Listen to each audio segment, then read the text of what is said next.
Sony takes a walk on the fire. Big plans for the Decima engine.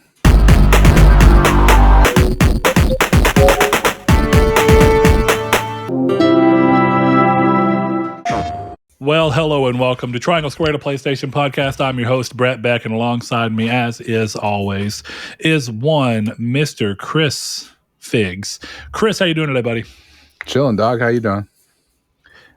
Chilling with, when you're gone for like a 4-day weekend and then you come back home and you're both equal parts like relieved to be in a familiar environment, but all the stress of your normal day-to-day responsibilities kind of starts hurling back at you.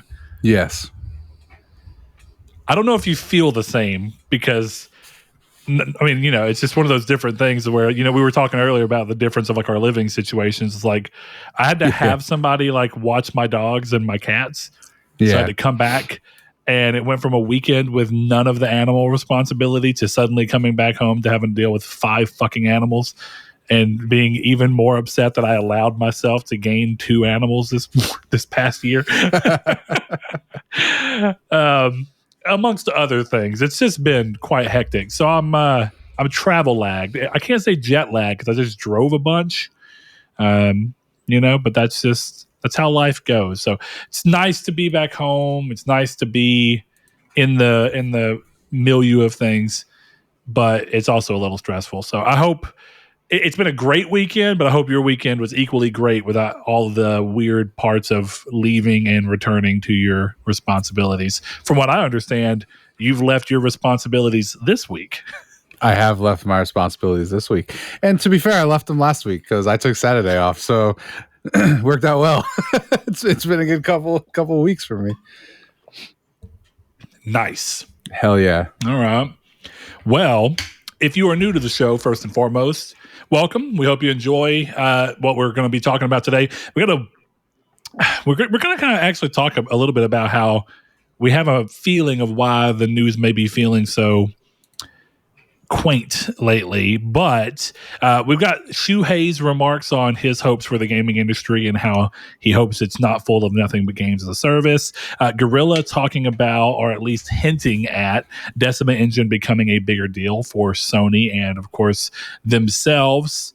We got EA and Respawn doing more with Apex Legends, as is no one's surprise, and Sony buying up some people. But before we get into all of that, if you like what you're hearing and you're listening somewhere that lets you review, after you listen to a little bit and you have a feeling and a feel for us, how about you go and review us? And if it lets you, or rate us, and then if it lets you review us, also do that. It's a huge help to us. Lets us know what you like about the show, what you don't like about the show.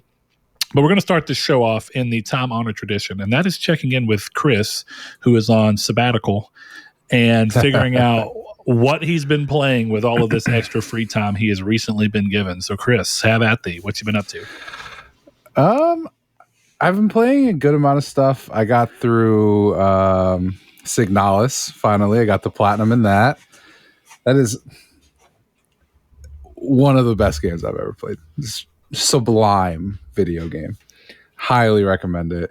It's an ode to like old school survival horror, Resident Evil 1, like all of that stuff. It is fantastic. The story's really good, engaging, weird.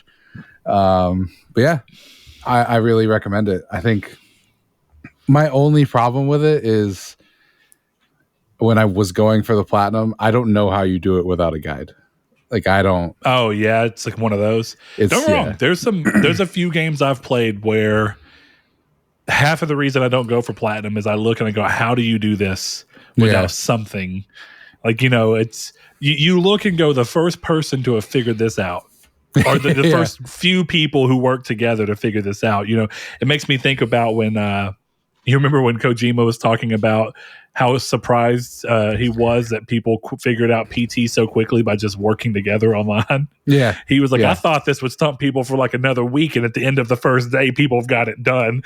So, yeah, there's just some stuff where it's like you have to get this key at the beginning of the game for something you need at the end of the game. I'm like, how would you even know that? And I didn't do too much of it, but there's a little bit of, I'm sure you could backtrack, but my God, I don't know. But it's funny because I think the best ending, I'm not sure. I only saw one ending, but it had like it told me what ending I got. So I'm curious, like if you didn't do everything that I did, would you get the same ending as or not? So see, and the the ending was really downside good. to this setup is that it goes toward we've already established that you and I have different tendencies and preferences when playing games. Yeah. We already have. And we've already made it clear that you don't mind having to deal with a guide while you're playing a game. And it's been pretty clear that I hate the idea of having to have a guide lingering around the idea of my progression being natural within the game. And this sounds like a nightmare of a game to I feel like if it's requiring that, it just makes me not want to platinum it. Like I'm not saying I won't play it necessarily. It's just getting the platinum if that's the only way to go through. It's kind of like I really liked Batman Arkham Origins Blackgate on Vita, and I was kind of going through games I have in my download list after Kevin Bacon Bits recently talked about getting the Vita and which ways you can see what you've done. I pulled up the download list to remember how terrible it was. Oh god, and it's bad. So, but I was looking through my games and I ran across where my license for Blackgate had renewed, and I was like, man, I actually like that game a lot. What does it take to platinum it? It's like 5 playthroughs. I'm like, no, I don't fucking care anymore. I don't. It doesn't matter how much I like the game. I don't want to play 35 hours of Batman on Vita. And it'd be different if it was 35 hours of fresh, continually new gameplay. But it's just 35 hours of the same loop 5 times. No, that sounds like a nightmare. I'm on my 3rd playthrough of Resident Evil of 7, so I have nothing to say to that. I disagree clearly, but it depends on the game. Clear, yeah. I would look at. I remember I looked at Blackgate and I was like, nah, for the same reason. Well, and yeah, it's the idea of like Resident Evil is clearly designed for that, and it's a big pillar of what people like. I think that was a kind of a bold decision for a Batman game and a spinoff that's a new style that you've never tried in the series before. Yeah. You know what I mean? It's a really bold choice. And while I can't, it's cool that they tried actually making something challenging. It's just like, yeah, I don't know. That's not for me. The juice has to be worth the squeeze. And as much as I think that is a very well done game, I think at most you could get 2 playthroughs out of me. You know what I mean? No, that's totally fine. I mean, to be fair, you could technically do Resident Evil in 2 playthroughs. You just shouldn't. No, 3. You'd have to do 3. But that's kind of like Dead Space Remake, where you can stack as much as you want. It's not necessarily ideal. Yeah. You know what I mean? Yeah, but I think in terms of what you're saying, Signalis is short enough that you could beat it and then follow a guide and get the platinum within the next hour or so. Oh, really? Like when I was looking for stuff, the guide I was looking at was an hour and a half long. Yeah, I might do that then, because I mean, I've started the game and I can't say that I'm far into it, but I'm also not right at the very beginning, you know? Yeah. So I may return to it.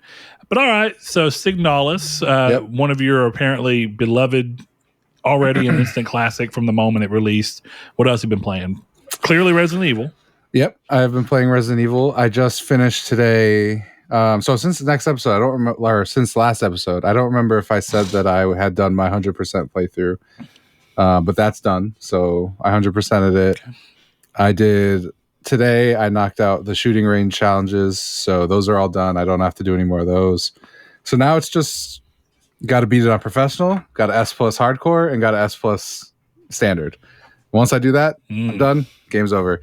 But I actually might have to do a 4th playthrough because I didn't do the don't talk to the merchant, don't use healing items, only pistols and knives.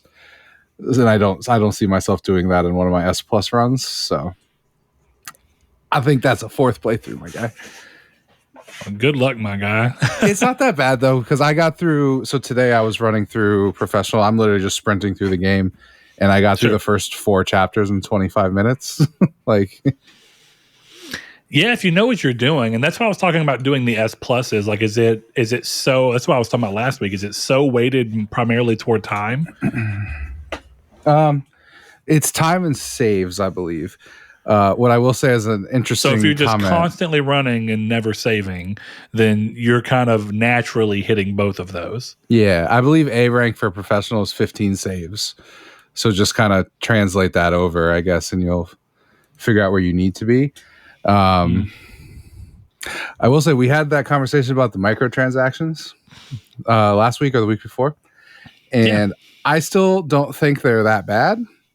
But what I will say is that to make so you get certain guns. People who've played Resident Evil know this. If you unlock them through the menu, the hand cannon, I think the infinite rocket launcher might be one of those, and then the Chicago sweeper, which is an unlimited Tommy gun.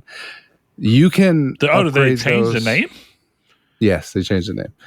Oh man, Chicago typewriter was way cooler. Yeah, that's a way cooler name. It is. You don't get access to the upgrade tokens you need, or the upgrade tickets that you need to get the unlimited stuff on them until chapter 7. But if you buy them from the store, you can get unlimited ammo on both those guns in chapter 2. So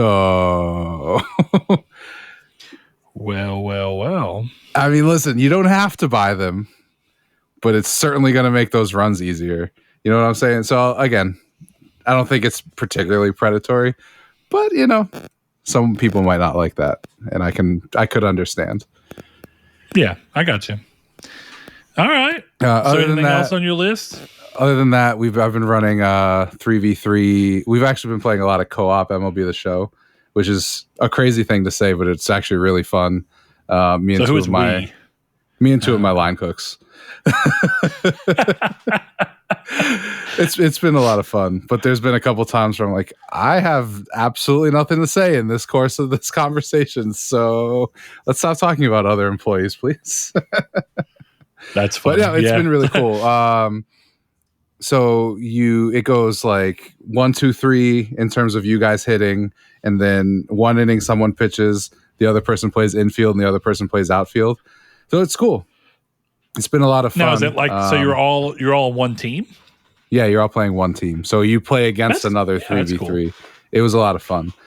So I've been really enjoying that. I still can't break from MLB, even though I'm basically done with it. My collections are done. All my stuff's done. I don't have much else to do.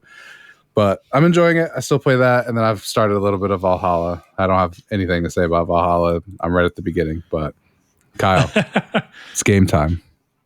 If you're listening. Oh. The Gauntlet's dropped. Okay. Thinking we do. That means you've got to give him the time and place. Right now. Middle of the show. Hop on. I do think it would be cool. I think we talked about on the show maybe a charity stream.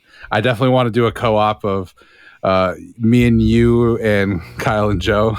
This 2 guys who are great at the game and 2 guys who do not play it. So yeah. And then conversely, we should do me and him versus you 2. Well, no. Conversely, it should be. Then we follow it up with doing races on Gran Turismo 7. Oh God. I would get brutalized. I don't know if either of them are necessarily the GT7 heads to make that work out in reality, but I would like to see your performance on GT7. I've played a lot of GT7. Sheer curiosity. Yeah, I mean, I know. I mean, Blake was doing it. He's doing real hot there for a while. I don't know where he's at on it now. He probably has the platinum and just forgot to say something, knowing him. Yeah, he's probably like, guys, I don't know. I probably won't have this for the next 6 months. And then the next day, 3:04 in the morning. Like, I've got the White Knight 2 Chronicles Platinum. I just decided to go for it. What are you playing, guys, Brett? It snuck up out of nowhere. I played one game exclusively. Sly Cooper 2 on Vita. Oof. Yeah, I've been really busy. And then, of course, being out of town for 4 days with your wife for you to celebrate your anniversary. I played kind of when she would conk out early in the middle of the night. So I haven't really played much in the way of games this past week since recording last. So I'm nearing the end of Sly 2 though. Gotcha. I downloaded those games, so I'll play them. Curious, fantastic, right, dude? Go ahead. No, it's different than that, but it's as someone who has a successful marriage, what is the decorum of knowing that my girlfriend is going to fall asleep significantly earlier than me? We're going on vacation. I'm debating bringing my PS5 because I'll be up multiple hours after her. I don't know. I got some platinums to get. That's all I'm saying. I think that's where the Vita has always come into handy with me because I've never brought my console with us anywhere. Yeah. I think that there's a very big difference in perception of you going out of town for a getaway for the two of you and lugging around a big machine that you have to plug into the TV versus a little thing that's just tucked away that you can inconspicuously whip out and play without anybody. You know what I mean? That's where I think the Vita has always excelled, and a lot of Vita gaming for me has been done that way. One of the best games on Vita, I mean, it's other places as well, but East Origin is fantastic. And when me and my wife were in San Francisco 6 years ago, I bought that when she was asleep, and I played it while she was asleep. And I have night owl tendencies where like I just get like a second wind at like midnight, and it's a curse I will have forever, I guess. And it's just like I get super like, okay, I got stuff I got to do. Like my mom can attest, but it's like whenever I was growing up, it's like I remodel my room at like 2 a.m. Like I'm like not remodel, like you reorganize it. You're like, okay, my bed's over here now, my TV's over here, and it's like I'll start cleaning at like 11:45, and then I'll be like, shit, what else needs cleaned? So that's who I am. That's how I kind of go towards. So I was able to beat East Origin between starting it in San Francisco for the week we were there, and I beat it on the plane ride while she was asleep next to me on the way home. I was just playing it. So yeah, I think the decorum is you have a Vita, a nice pretty red one that you've got now. You've got the yin to my yang, as it were. I've got the nice blue sparkle. You got the red sparkle. So red sparkle. Vita 1000. We can make the Vita Rangers. And just bring that and knock out platinums that you have or games that are interesting you on Vita. All right. Maybe this week chill on your Vita and play your console, and then whenever you go away, you'll have plenty to do on the Vita.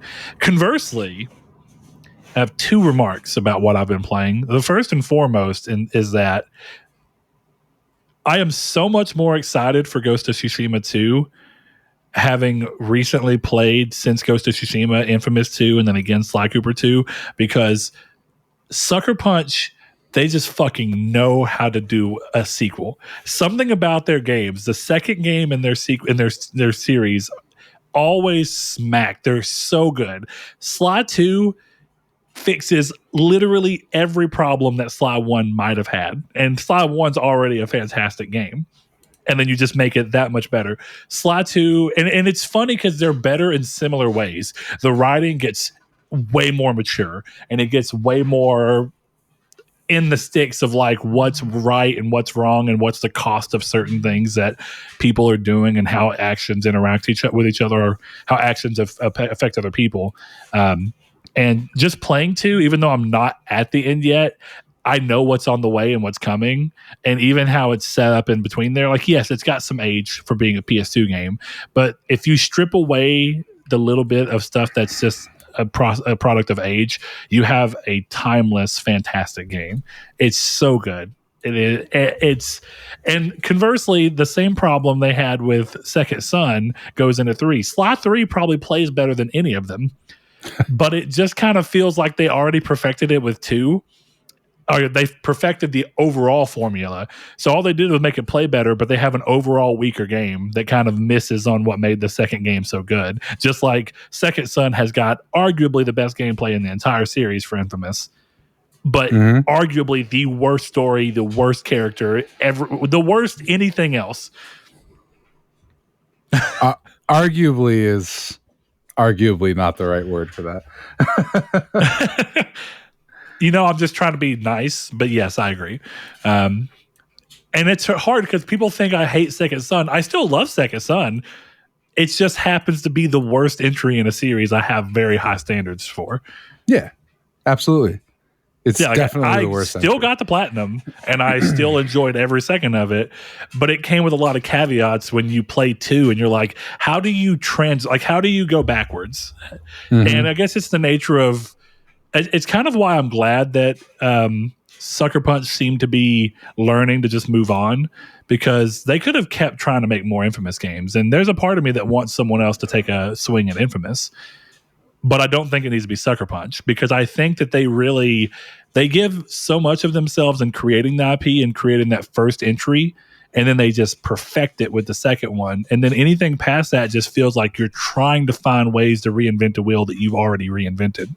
Like you invented it, you reinvented it, and there's just not enough left. There's not enough tread for you to really find a way to reinvent it again in a way that is going to land as well as something before it. So yeah, Ghost 2 has got like super high expectations from me. So if you're listening to this for some reason, random Sucker Punch employee, good luck.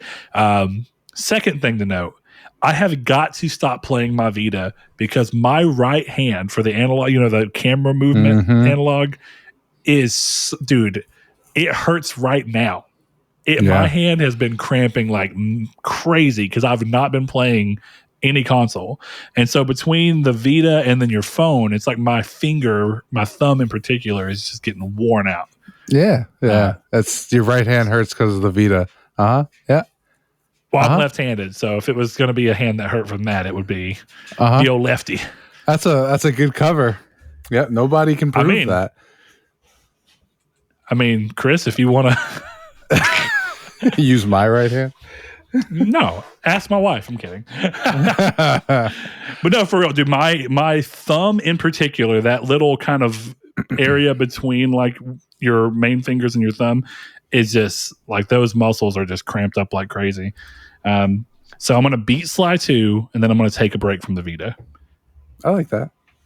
If I don't take a break from the Vita, the only reason I'd still play it is for The Wolf Among Us, which doesn't really require much in the way of analog movement. Yeah, just play it on PS4. Well, I've already played it on. I just want to replay it for a platinum. For some reason, I assumed you'd played it on PS3. Oh, PS3. No, I played it so much later. I'm gonna get it on PS3 too. Kind of triple platinum that bad boy. Triple platinum. It's a great game though. I absolutely would. I love the Walking Wolf Among Us. Also the Walking Dead, but I meant. Okay, well, cool, man. Yeah, I don't have like a big thing. So a return to Signalis, or I'm really thinking about Iron Tales. It looks really fun. I've been wanting to play it. It was free, so I have it downloaded. I think that might be my next game. It looks like a game I'd be willing to plat. So it's like the trophy competition definitely is coming into play in any decision I'm making. I mean, it'd be kind of foolish not to, but I'm not solely going for something I don't want to play, if that makes sense. Like I want to platinum it. Yeah, no, absolutely. My fairly impeccable 49% completion rate, I think, goes to show that I tend not to play games just to try and squeeze something in I don't actually want to play. That's fair. I guess it says what was that? More. Do you think I'm throwing shade? I wasn't trying to. If you took that as a jab, that's on you, man. No. I'm just saying I have like a 27, so I think that would prove out for me too. Ooh. Yeah, that's pretty rough. I have a lot of games. Kevin Bacon Bits has got a 49 as well. I'm very proud of him. Good Lord. All right, let me see. Mine is 27.85. Ooh, you can do better than that. I believe you can do better than that, Chris. I think I've played more games on my account than you guys. That's why. Oh, yeah, you have. That's why you have a shit completion rate. Yeah, let's see. It's 723 games played. Oh, I'm sorry. Mine's almost at 49s. I'm 48.2. Look at you. That's good. I respect that. Yeah. I want to get mine up. Well, I'm definitely haven't been hurting it lately because pretty much anything I've been playing lately, I've been platinuming. It's just kind of how it works. Completion rate's such a weird thing because completion rate via trophies is just about platinums. realistically. No, it's not. Isn't it? Or is it No. looking at that to see if you got the you beat the story trophy? And no, it's looking to see if you have 100%. So it goes down. Oh, so it's not even about platinum. So even the No. games I have platinums in that aren't 100% are counting against me. Yes, correct. Man, Like you know what's Horizon crazy about now that? counts against you. What? Yeah. The really crazy part of that is that even with it being that close, it still means that I platinum almost every game I platinum every other game I play pretty much. Yeah. Mm-hmm. That's And if you kinda just wild, use a or at least I goddamn guide 100%. occasionally, you've gotten them a lot more, eh? Listen, Chris, you're trying to make me into something I'm not. Look, we'll get through this. Don't worry about it. But that's all I've been playing. So, words of advice: buy a Vita, mod it, pretend I didn't say that second thing, but still do it.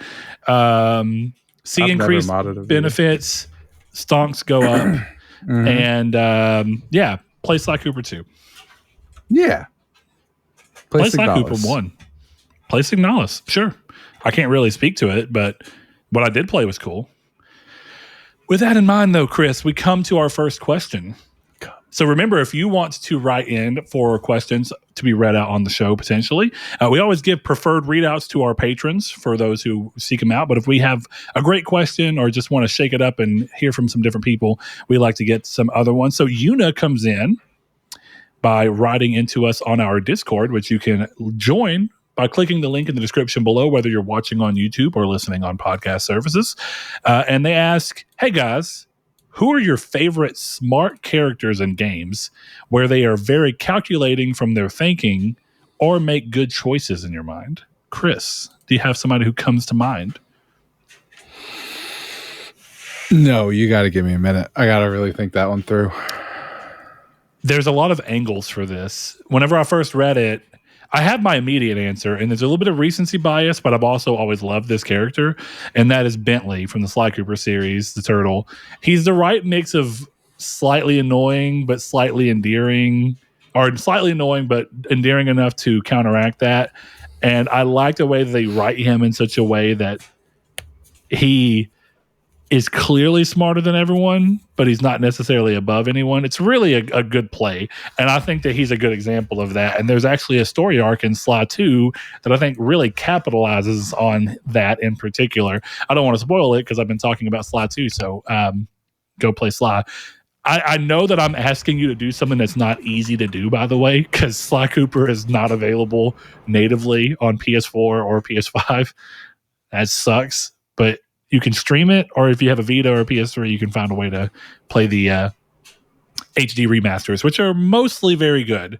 The only thing that there is that there's like a desync issue for some of the rhythm gaming sections they have within it that is a little annoying that you can get past, but it's just weird. So yeah, Bentley is mine, but I was thinking of the other thing, and you think about smart characters and definitely the way that they frame the question where they're calculating from their thinking. And while I don't want to spoil the game, the origami killer in Heavy Rain, I think, is a really great example of that in a negative light. Jason! Sean! Yeah, I like the pick of the who's he what's it killer, origami killer. Origami killer. I lost it for a sec. Dude, Heavy Rain is so good. I really kind of want to go towards platinuming Heavy Rain because I haven't played it since that one time, and I remember that game very well. To be fair, I played it twice almost from my little story, but yeah, dude, so good. So good. This is a hard one. I feel like you should have jumped into like a Mass Effect character. I feel like there has to be somebody who immediately should come to mind. Yeah, I mean, Thane's a good pick. Thane's a really good pick for it. In my head wants to say Nathan Drake, but I feel like he's like a bumbling idiot who gets lucky rather than being smart. Yeah, I wouldn't call him. See, I think the thing about it's not. I mean, he works out, but there's something about the idea of it's easier to look at. it's easier to look at the man in the chair style setup as the person smart. who's smart, which is like what Bentley is. He's like Sly's guy in the chair. Yeah. Though conversely, one of the things that makes Sly 2 so great is that you can play as Bentley and Murray, and it really shakes up the gameplay a whole lot, which is a good idea.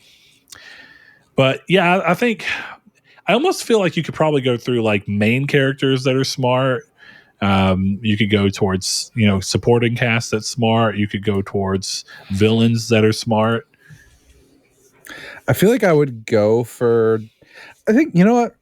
I'm going Drake because he's shown throughout that whole thing to be very smart. He knows his history.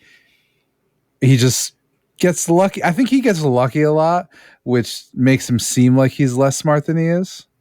You good over there, dog? I'm hearing some kind of wild. I assume it's the shower up in the front. Go ahead. Don't worry. I'm just hearing water when I normally don't. All right.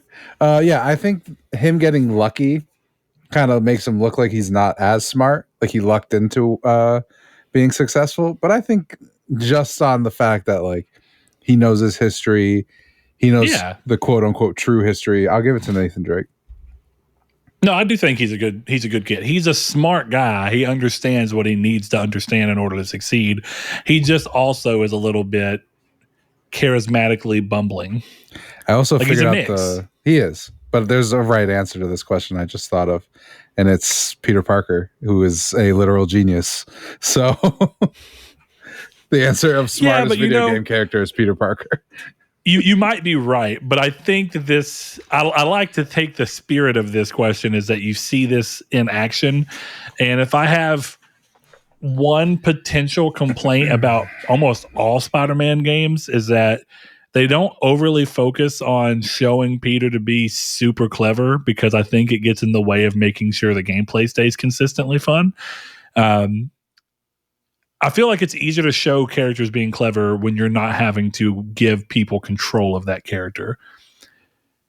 I can see that. That's fair. It's the nature of what it is. So it's like you can hint at Peter being smart by having him say things, but are you really seeing him in action doing the things? He's normally referencing something like Gwen's doing something behind the scenes and he's like, oh yeah, Gwen's gonna blah blah blah, but it wouldn't be fun for you to sit there and think through in a Spider-Man game because you'd be like, why am I making decisions when I could be swinging, webs? And actually, I'll tell you right now, I would love to have a decision-making Spider-Man game. I just don't think most people would.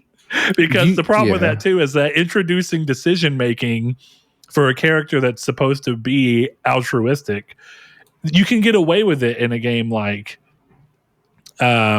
Infamous, or what's the one from Free Radical that came out the same year as Infamous? I just can't. Prototype. Like you can do that because it's like anti-hero or already hero. It's people who are vague. You don't know from previous stories if Cole is good or bad. So you can have him make decisions. But if you make a Spider-Man game and make it to where Peter Parker can just be blatantly evil, you can be like, something's not fucking right here. Yeah. And that's because you're actually playing as. I'm kidding. You know where I'm going. There are two places you could have gone. Neither one you should say publicly. So that's true. Yes. If anything, they had the chance with Miles, but people would probably try and freak out. Miles is a different, unestablished character. You could have done whatever you wanted to with him. You could have made him be somebody who gets the powers, and you have to go through whether or not it's good or bad. Yeah, there are definitely arcs they could have done. Glad they didn't. Yeah. Just in terms of my own mental health of seeing Twitter. I'm glad they didn't. Yeah, I don't know. Peter Parker is the right answer. The inspired answer is Nathan Drake. Actually, the inspired answer is Monkey from Enslaved, Odyssey to the West. Oh, dude. Yeah, that's it. What a game. Okay. Yeah. That was a pull. I don't know where I came up with that shit. That was a pull right out of my butt. We're gonna have Nariko from Heavenly Sword. Let's just keep going, man. Did you dig deep into the history? Sword, yes. Oh, okay. Heavenly Sword. Oh my. I think I like that game less now. Because of how I chose to pronounce it. Yeah, exactly. How dare you? Andy Serkis worked so hard. He says you pronounce W. You say the W in sword? I swore I'd never do that again. It's supposed to be silent. I swore I'd never do that again. Man, what if W's? Wouldn't that be the craziest thing if there were letters that existed purely in silence? So like there is no sound. Like if all W's were silent, but it was just a letter that had to be there for it to work out.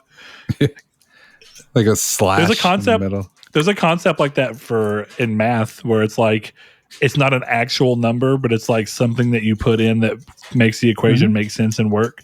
Like how zeros that would be doesn't funny. exist. If you do that, if you did that in the alphabet, you'd be like, all right, W's don't actually exist, but we need them in order to tell you when to pronounce the O a different way.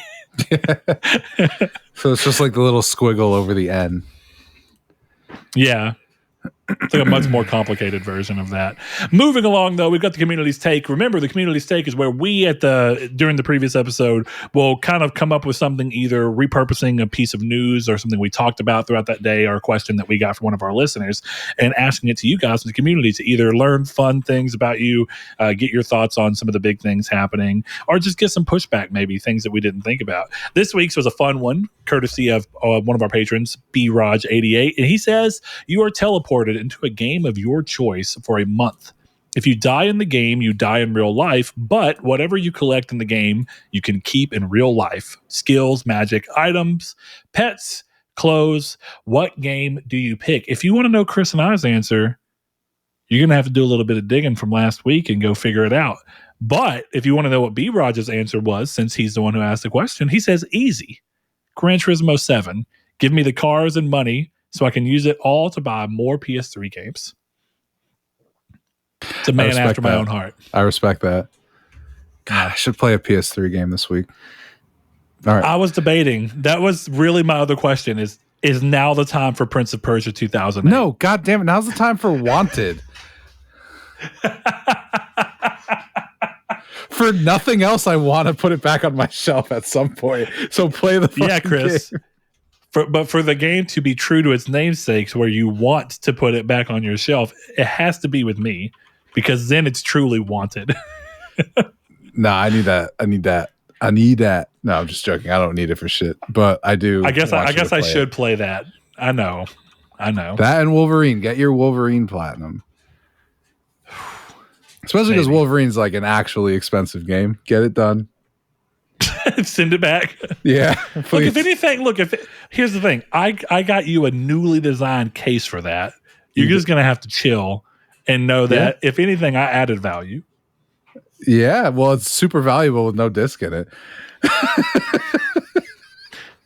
Also true. Also true. All right, Chris.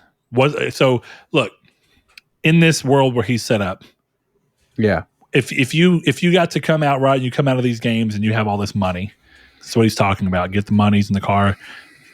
What would be the PS3 game if you could only buy one after you left out of this? What would be the PS3 game that you'd go after? Like, what's your top list? What you wish you could pull out of your ass and afford to have sitting in terms of like what I want or the hardest to get because it's the most money. Well, I'll give you both answers. It's Lollipop Chainsaw, the US version. Hell yes. That game I've never even played the game. And it's so expensive. But I remember seeing it whenever it came out and it looked cool. I should have bought it. You should have. The other answer is the ill-fated release of NBA Live 2008. Because that game, I don't know if people know the story, right? EA canceled that game after it went gold, after review copies were sent out. So there are very few copies of NBA Live out there. And the copies that are out there sell for $25,000. Now, you said this is NBA Live 08? I think it's 08, but it's NBA Live. Interesting. You know, the crazy thing about NBA is that was back in the time where multiple people actually had the NBA license. Shit. And so you had but before MLB The Show really got big, you had Sony San Diego doing the NBA games. NBA Elite, I apologize, is the game that I meant. Yeah. NBA, what was it, 2006? NBA HD? Yeah. NBA Full HD 1080p. Yep, exactly. What a time. Yeah, games that get canceled once they're finished and on a disc blow my mind. And there's not just like a bunch of them, but the craziest part is they they sent it out for review. That's what it makes you wonder, like, what happened? Were the reviews so bad? Yeah, right. That they were like, okay, guys, we can't. How is that better than selling at least some of the copies, even if it doesn't do well? Maybe you'd have to deal with refunds. They would have been the original CD Projekt Red. Maybe. Just maybe. If anything, wasn't the original CD Projekt Red, at least in terms of more recent memory, wasn't that Anthem? Because Anthem had people getting refunds from PlayStation Store at a time where it was like there was no precedent for that. So it was like, oh shit, people are able to get refunds from the PS Store. If anything, Anthem set the stage for CD Projekt Red to be like, yeah, just tell PlayStation you want your money back. Yeah, it's a real bad move on their part.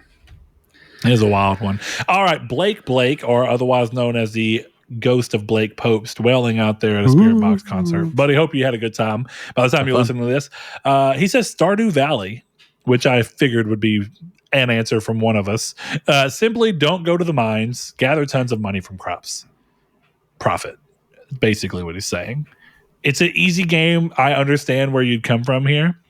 We got Rude Days 93, one of our patrons. He says, I'll give 2 since the first one is a kind of an easy one. Forza Horizon 5 for the first one. I get a great car and a vacation in Mexico for a month. Sign me up. I guess as long as you're in the games version of Mexico, that's probably what you want. If you're not in the games version of Mexico and you're there for a month in a bitchin' car, I don't know, man. I don't know.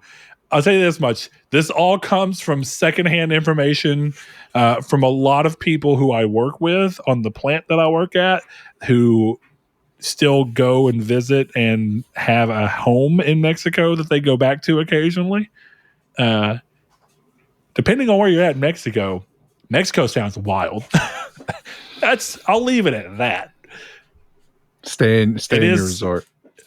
It's anecdotal from people that I believe wholeheartedly. The funnier thing would be is if they just go around telling everybody around here that so that no one else goes to Mexico. That would be the greatest story of all time. Like, do you want to keep a place like secret? So you're like, just tell everybody that it's fucking crazy here. People get killed left and right. There's cartels just fucking. And then when we go visit home, we don't got to worry about all these tourists. That doesn't sound terrible at all. It checks out, if we're being honest, right? It does. Checks out. I mean, conversely, that's how you handle all border problems, right? Dude, you don't want to come to America. America sucks. Bro, Japan, you don't want to come to Japan, bro. Let me tell you right now, Japan sucks. And just keep doing that everywhere. And then all borders just close up and no one leaves anywhere. Tourism dies. Suddenly cultures start to become very messed up as each country just becomes one mono culture that just starts to morph together as people are not leaving and introducing new things. This sounds like a nightmare. It sounds like an interesting social experiment, though. Like, I'd like to see the studies about that. Yeah, that actually does sound pretty good. If you took a group of people from each country and you put them in rooms that were being denoted as for that country, and you were like, your actual countries, this is what's happened, and because of it, you're stuck here forever, and now you're the representative of your country only here, and see if the same thing happens within a microcosm. Like, it'd have to be a pretty good sample size, though. Yeah. I mean, then the ethics come in of you're lying to them to get their honest reactions.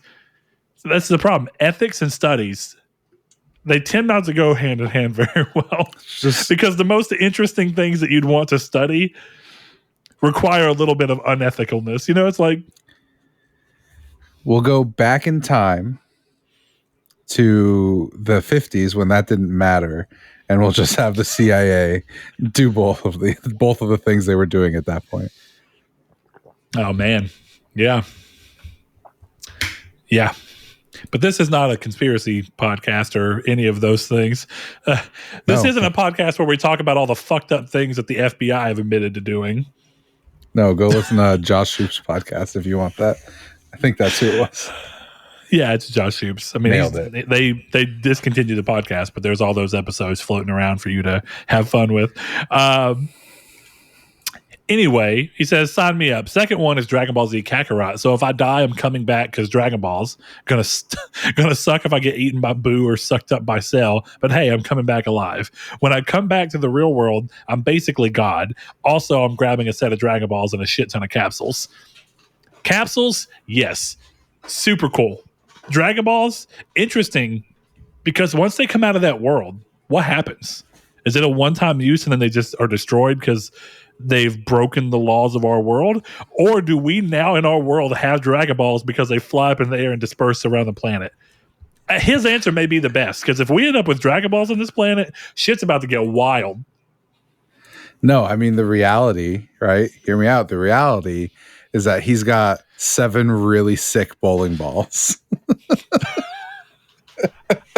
Yeah, you're right. If the Dragon Balls come out here, but then again, hold on. The question states, right? The question states skills, magic, items, pets, clothes. So if we're to believe that magic comes back over, the Dragon Balls would still have their magic. This is factual. I think we would have a set of Dragon Balls and then a big fucking sky dragon. This sounds sick. But think also about terrifying. Think about I'm pretty sure if I looked up in the sky and saw fucking Shinron, I'd be like, bro, what the fuck is happening? While Rude Days is just in his backyard. But think about how badly you would ruin the world of Dragon Ball, right? Oh, they'd be missing from Dragon Ball. Exactly. Then Dragon Ball actually gets interesting again because people can actually die. And the Dragon Balls can't fix everything. Yeah, that's a valid point. What's the next one, Bretford? Okay, the next one is from Velvet Thunder, one of our patrons. He says, Monster Hunter World. I just chill in Astera, eating that incredible looking food from the muscular chef. Then I'd bring back my own palico because it's like having a pet who's also a butler. And he chooses to put another word that I'm just not going to say. Say it. No, because it's not. Because it's just having a pet that's also like, will do stuff for you. Isn't that? Oh, that's cool enough in and of its own. I mean, I can understand why. Okay, never mind. Yeah. So, I mean, you know, the only person that can say that without any stank on it in modern days is Mr. Garrison. Yeah. Last one here is from Gideon on Gaming over on Twitter. He says, I mean, Dead or Alive Extreme, right? I'd be coming back after the month looking like George Hamilton. And in case you don't know what Dead or Alive Extreme is, it's the extreme sports where it's like Dead or Alive volleyball with girls in skimpy bikinis and big boot physics and asses bouncing around. And I love how he's basically saying he would be outside the entire time. I assume he's talking about, and I think I got the confirmation I needed, the older American actor George Hamilton is incredibly tan. So it checks out. Yeah. And I can only say this. I mean, yeah, obviously this is the best answer. Yeah. Clearly. This is, of course, the correct answer. Yeah. So I'm glad we got to the bottom of that. Thanks, guys. Took a little bit of digging, but we finally got there. BMXXX. Dave Mira, BMXXX. Yeah. What a fucking... The fact that anyone ever... See, you know, we were talking about old gaming. That's the mentality I miss about old gaming. The fact that a group of not only developers, but people in the publishing company were like, fuck yeah, we should make a BMX game with topless women and porn basically, because why not? Classic video games. Right up there with BioShock. That would be could you imagine if that game came out in 08? 08 would be an indescribable year for games. Oh my God. Even the more Yiddies so than on the it is. PS3. Let's go. That game would have been much better on PS3. Playing that now is like, this is the boobs we're talking about. I mean, I've seen girls get uncomfortably railed in The Last of Us 2. That's fair. I like that game, but it's so hard not to comment on that because I remember being like, oh. I'm like, this feels graphic. This feels more graphic than any game I've ever seen. Looked like she was literally getting it. It's news time, Brett. Let's move on to the news. It is news time. Okay. Old school reference. First thing up in the news, Shuhei Yoshida, one of the main characters in Super Time Force Ultra, not a lie, spoke to The Guardian recently and commented on the future of the games industry while sprinkling in a little praise for indie darling That Game Company. He says, when Journey received all its Game of the Year awards, not just the best indie game, but the best game against all these AAA titles, it started something. It had such impact on the people who played. You could finish it in 4 hours, but it's about life and death. And people who have gone through family or close friends passing away could reflect on things they experienced as they played. I'm so fortunate to have been involved with it. He had more to say, specifically about live service titles, and it's a sentiment that I think a lot of people can agree with. Definitely it more of the online fan sphere of gaming. He says, you don't want to see the top 10 games every year being almost the same, all games becoming service games. That would be a bit boring for me. So I think it's pretty safe to say with Sony having 10 plus games as a service titles in the hopper, as we've known and heard for over and over, could this be a slight hint that that's not all Sony's cooking? I think obviously so. I think Sony's been pretty upfront that while they are hopping in and throwing plenty of eggs into the games as a service basket, that they don't really intend to stop what has put them on the map the way that they got put on the map last gen. Yeah. No, 100%. I mean, they can't. It feels like it would be a throwing away of all the hard work that you spent 7 years culminating. God, I can't wait for the God of War first-person shooter. Oh man. Oh God. Yeah. I mean, I also do not want to see only live service games. So I do hope he's right. And or not right, but I do agree that would be boring, and I hope it does not happen. Well, I think it comes back to this thing we talked about a while back where certain genres seem to mesh with games as a service in a much better way. And I think part of the issue we're running into is that it's a lot simpler to envision and see a successful version of a game as a service for some kind of first-person game, whether it's first-person shooter or first-person pirating or first-person surviving as a kid who basically got Honey, I Shrunk the Kids. It's like across the board, you kind of get to the point where it feels like games as a service is overwhelmingly run by first-person types of games, and most other types of genres are either not represented at all or very scarcely represented. So there's a part of me that goes like, even if the top 10 games were all games as a service, like, yeah, that would suck because why? Yeah. You'd want to see a little more variety. But arguably, I feel like games as a service isn't really pushing.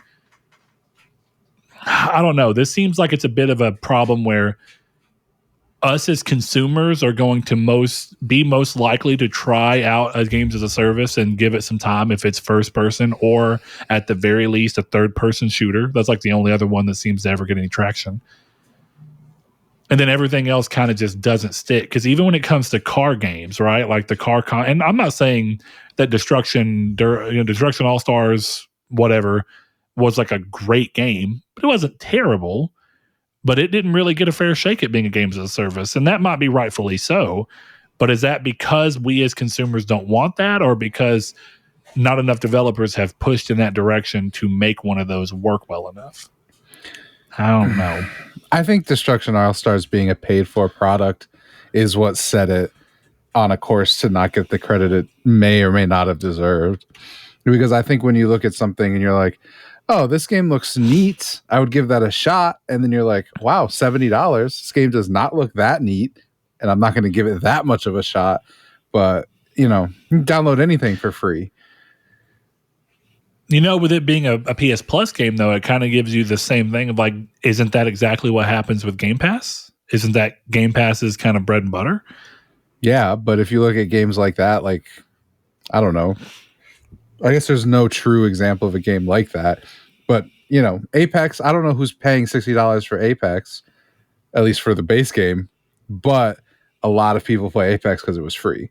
So that's what I'm saying is I think it being a game of, let's call it questionable quality and being $70 and then even being lowered down to $20, it still, I think, is a large barrier to entry for someone looking for something to play.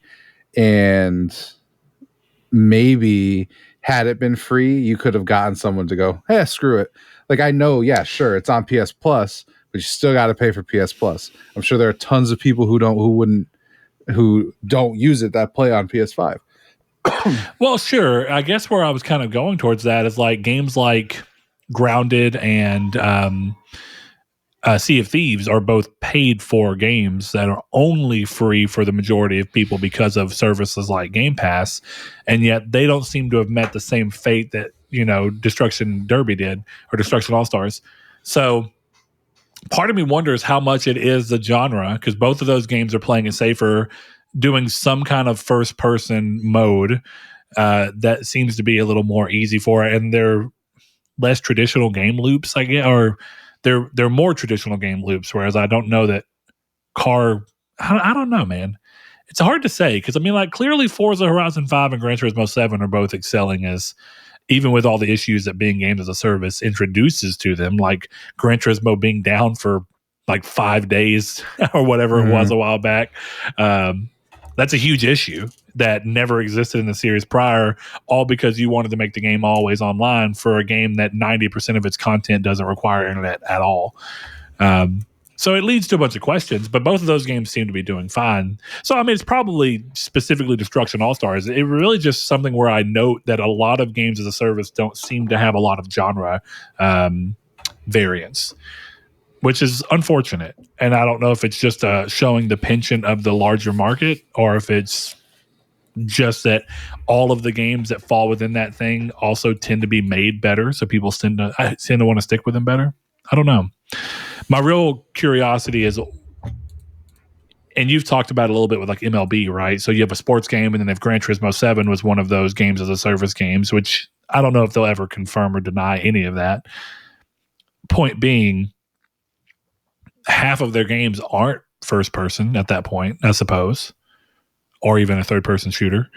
So yeah, it's more of a question of what is it?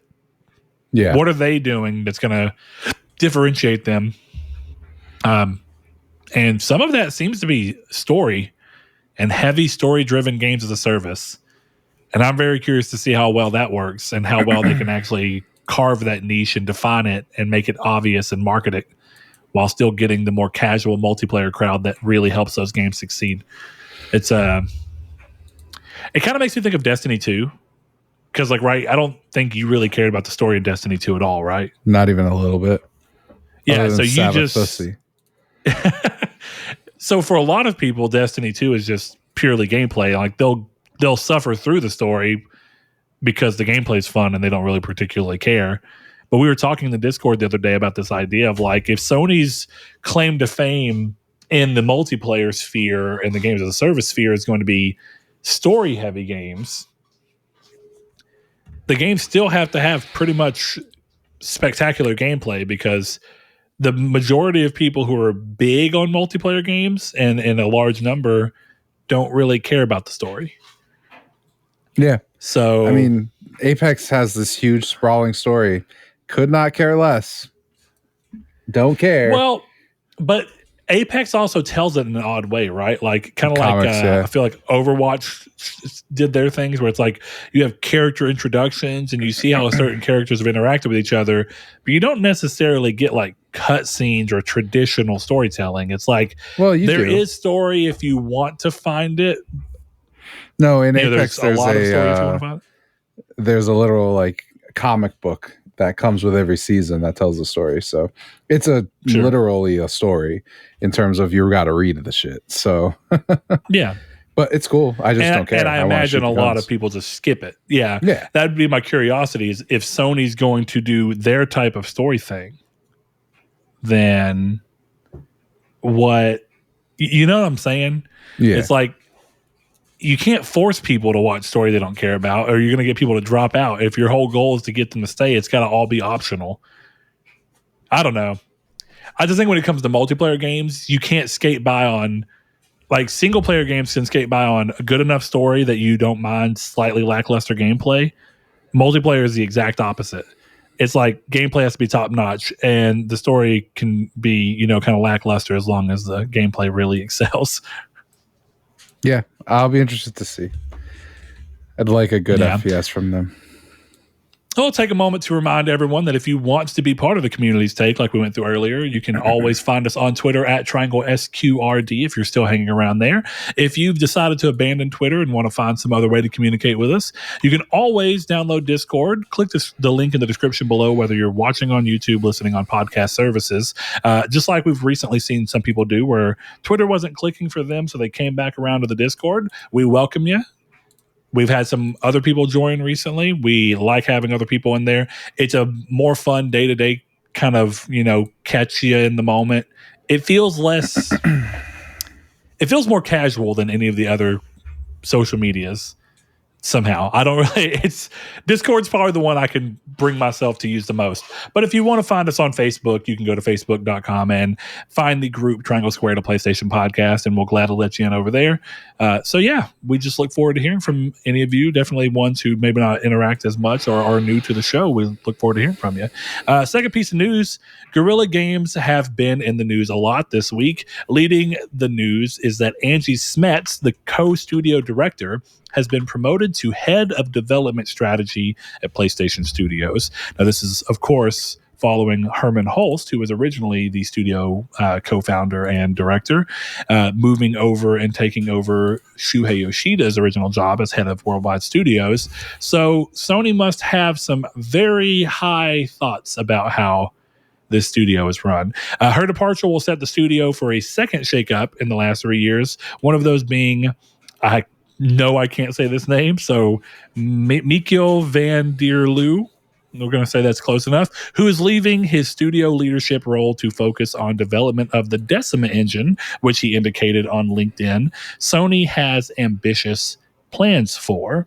While announcing Angie's promotion, SIE may have let slip the obvious. There is more horizon in our future. In the announcement, there is the passage that basically confirms the title. Quote, "We have full confidence in our new leadership as they steer Guerrilla towards a bright future, expanding the world of Horizon with Aloy's next adventure and our exciting online project." End quote. The last piece of news surrounding the studio is less exciting. After the recent release of Horizon's Burning Shores DLC, the game was review bombed as the DLC has only been out for a few days. We will not spoil it here, but a quick search on Twitter will show you why, as people there seem to be less concerned with the sanctity of other people's experiences. Metacritic is going to be introducing stricter moderation to prevent this going forward, as this is far from the first time this has happened from a number of games. This is something that has been sorely missing from the site, and while nothing is known about the potential changes, it's good to see steps being taken to make the site more worthwhile. So review bombs, of course, are happening on the user score side, not necessarily the actual critical side. So it's not that the entire experience is weighed down. The critical side is mostly left untouched. But it's definitely something that's a weird cycle we've been seeing with games.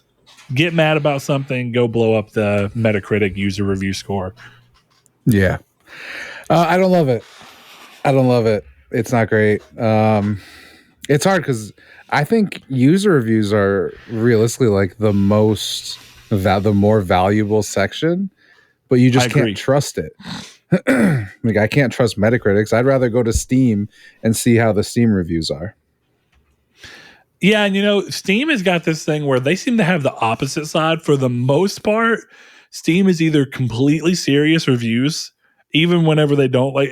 You of course have the occasional joke for Steam where someone's like, absolutely hate this game. They need to do this and they need to do this, and this is awful. I can't believe anybody still plays this game. And then you'll see hours played 1,200, and you're like, okay. Like, I'm glad that you hated Star Wars Jedi Survivor so much that you played 1,200 hours of it, but you want to tell me all about how you would have fixed Cal and all these other characters and how this is a thumbs down, don't play. Yeah, but exactly. Beat the game, 40 hours. But for the most part, Steam is either completely serious reviews in a casual way or people being over the top trying to be funny, but not in a trolling way. Just like making quick, fun reviews. So it is weird that that's kind of where we are.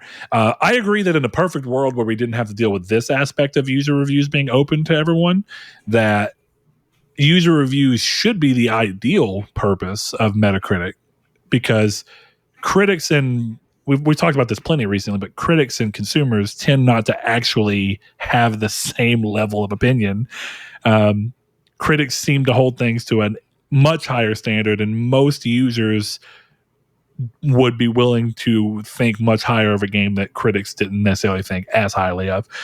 So that balance being thrown off just because some people are mad about what it boils down to a decision that you can choose to make in a DLC. I'll give you that much. It's not even something that all players have to experience. If you don't want it to happen, as far as I can tell, it doesn't. So this sucks, but you know what? Let's look at a different piece of the news that's actually more interesting here. And that is the potential for looking at what is Sony's ambitious plans for Decima. We've seen, of course, Until Dawn used it as another studio kind of leveraging that tech before it was even called Decima. Of course, Horizon uses it. We've seen Death Stranding use it. Death Stranding 2 is clearly using it as well and continuing to co-develop on it. Fuck yeah. But I have mixed feelings on this because Decima is clearly a great engine that is pretty adaptable for Sony's specific type of games most of the time. But what are their ambitious plans? Because when you hear ambitious plans for a in-house engine, you tend to think of how bad EA fucked up making everybody use Frostbite and how much hell that brought on a lot of games that have been known for problems, like Mass Effect, like Dragon Age, like Anthem, like some of the racing games that had to find a way to work around this, and sports games. So there was a big wide variety of games that weren't shooters that they tried shoehorning the shooter focused engine onto to, of course, save money, because you didn't have to worry about paying someone else for their engine use. Do you feel like there's a version of that, what's happening here, where Sony's looking to see if they can get most of their third-person action adventure games up and running on Decima just to try and more quickly have games getting up and working and have a, for people that don't know, they have the Initiative for a Common Engine, which is their ICE team, which they go around and make sure that basically developers are using their tech to really benefit from the PlayStation 5's hardware. So if you had most of your studios that are making similar types of games working on Decima, ICE would be a much better foundation of knowledge because it would all be based around one engine. But that also leads to a bunch of different things. So, Chris, what are your thoughts there? I mean, have you ever felt the growing pains of Frostbite being forced onto everything? And would you be eager to see that coming back around on another developer or another set of studios? I mean, in all seriousness, it just kind of depends on what he's planning on doing, right? Is him going in there to expand it like, okay, I'm here to build out tools for an FPS. And then I'm here to build out tools for a driving game.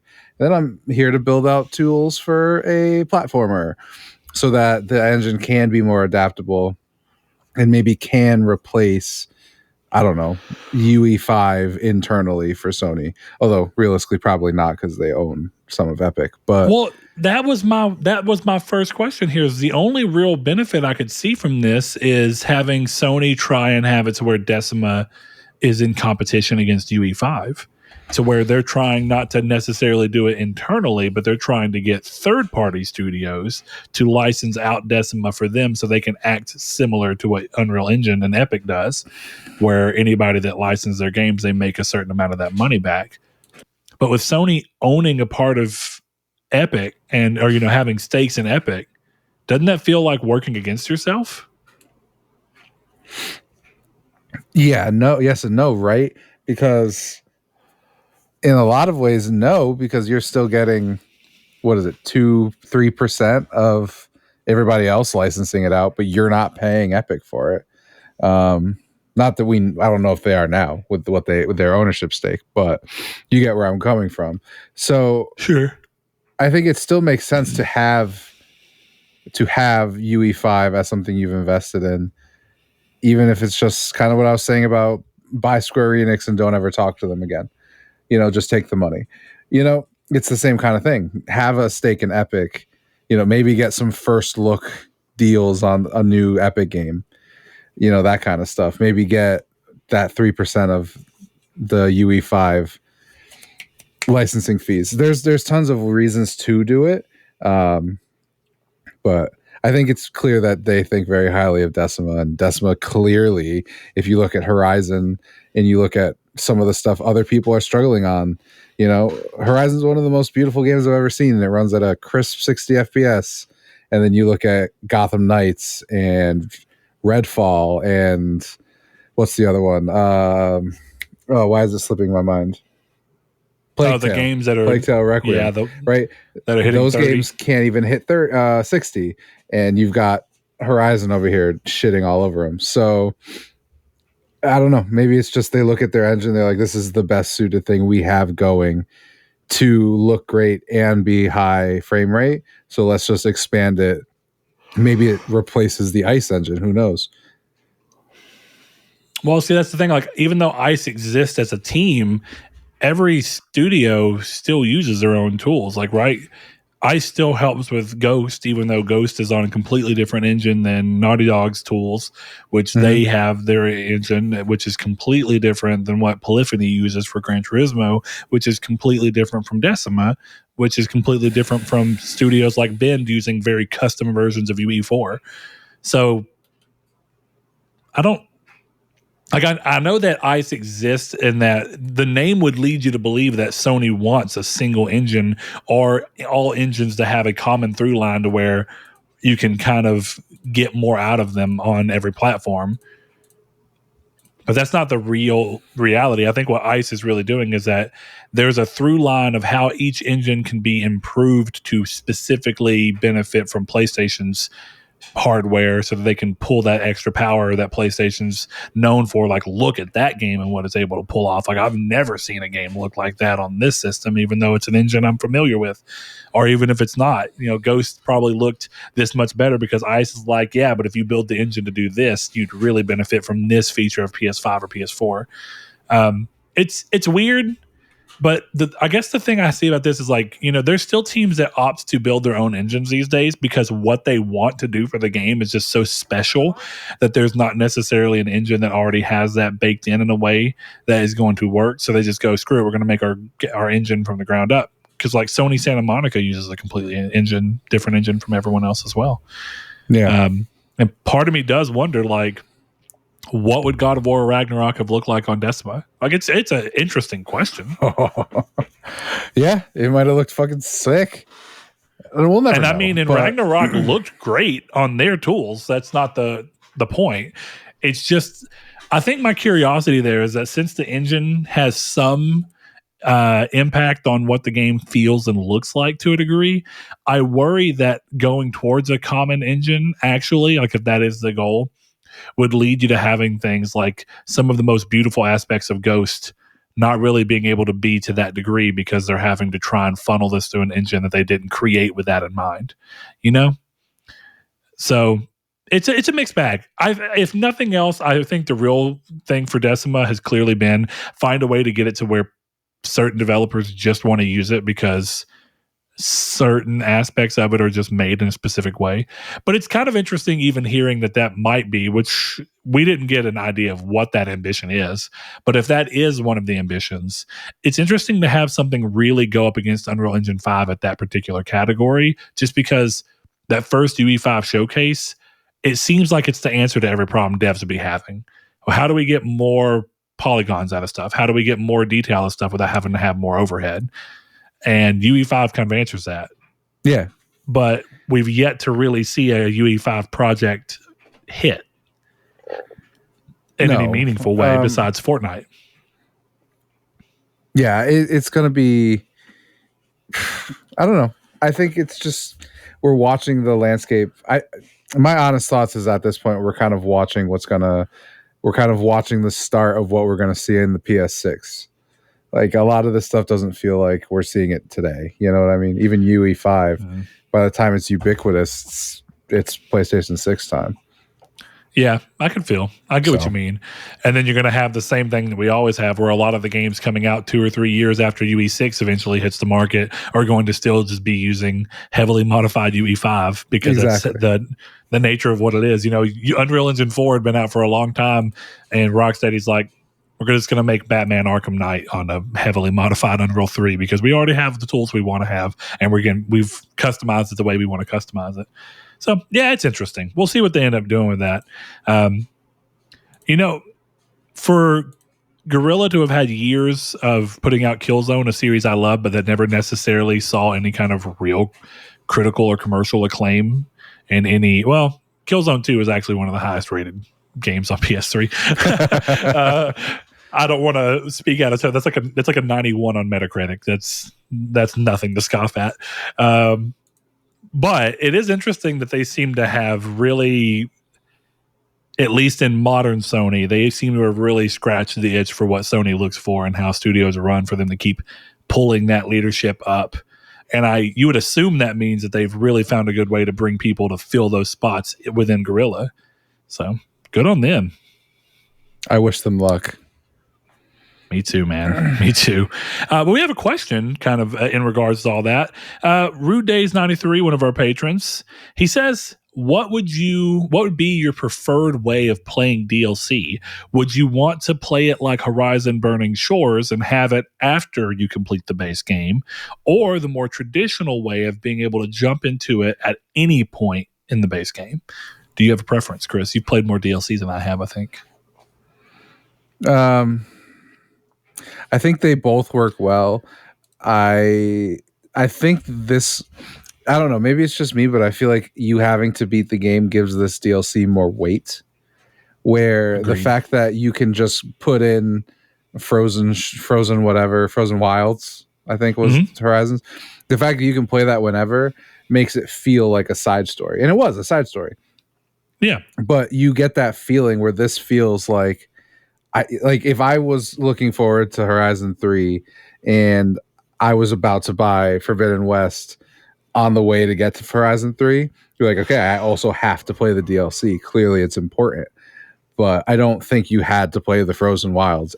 Aloy got cold. You know? As someone who didn't play Frozen Wilds, I can tell you that Forbidden West made perfect sense without any of that context. Right. So clearly it didn't matter. I'll take it after the game, I think, for wanting the wait. Depends on the game. I don't think a lot of the Fallout 3 DLC needed to be there after this the story. It's cool that some of it was, but I can go to the pit whenever, and that's cool. But again, different strokes, different kind of game.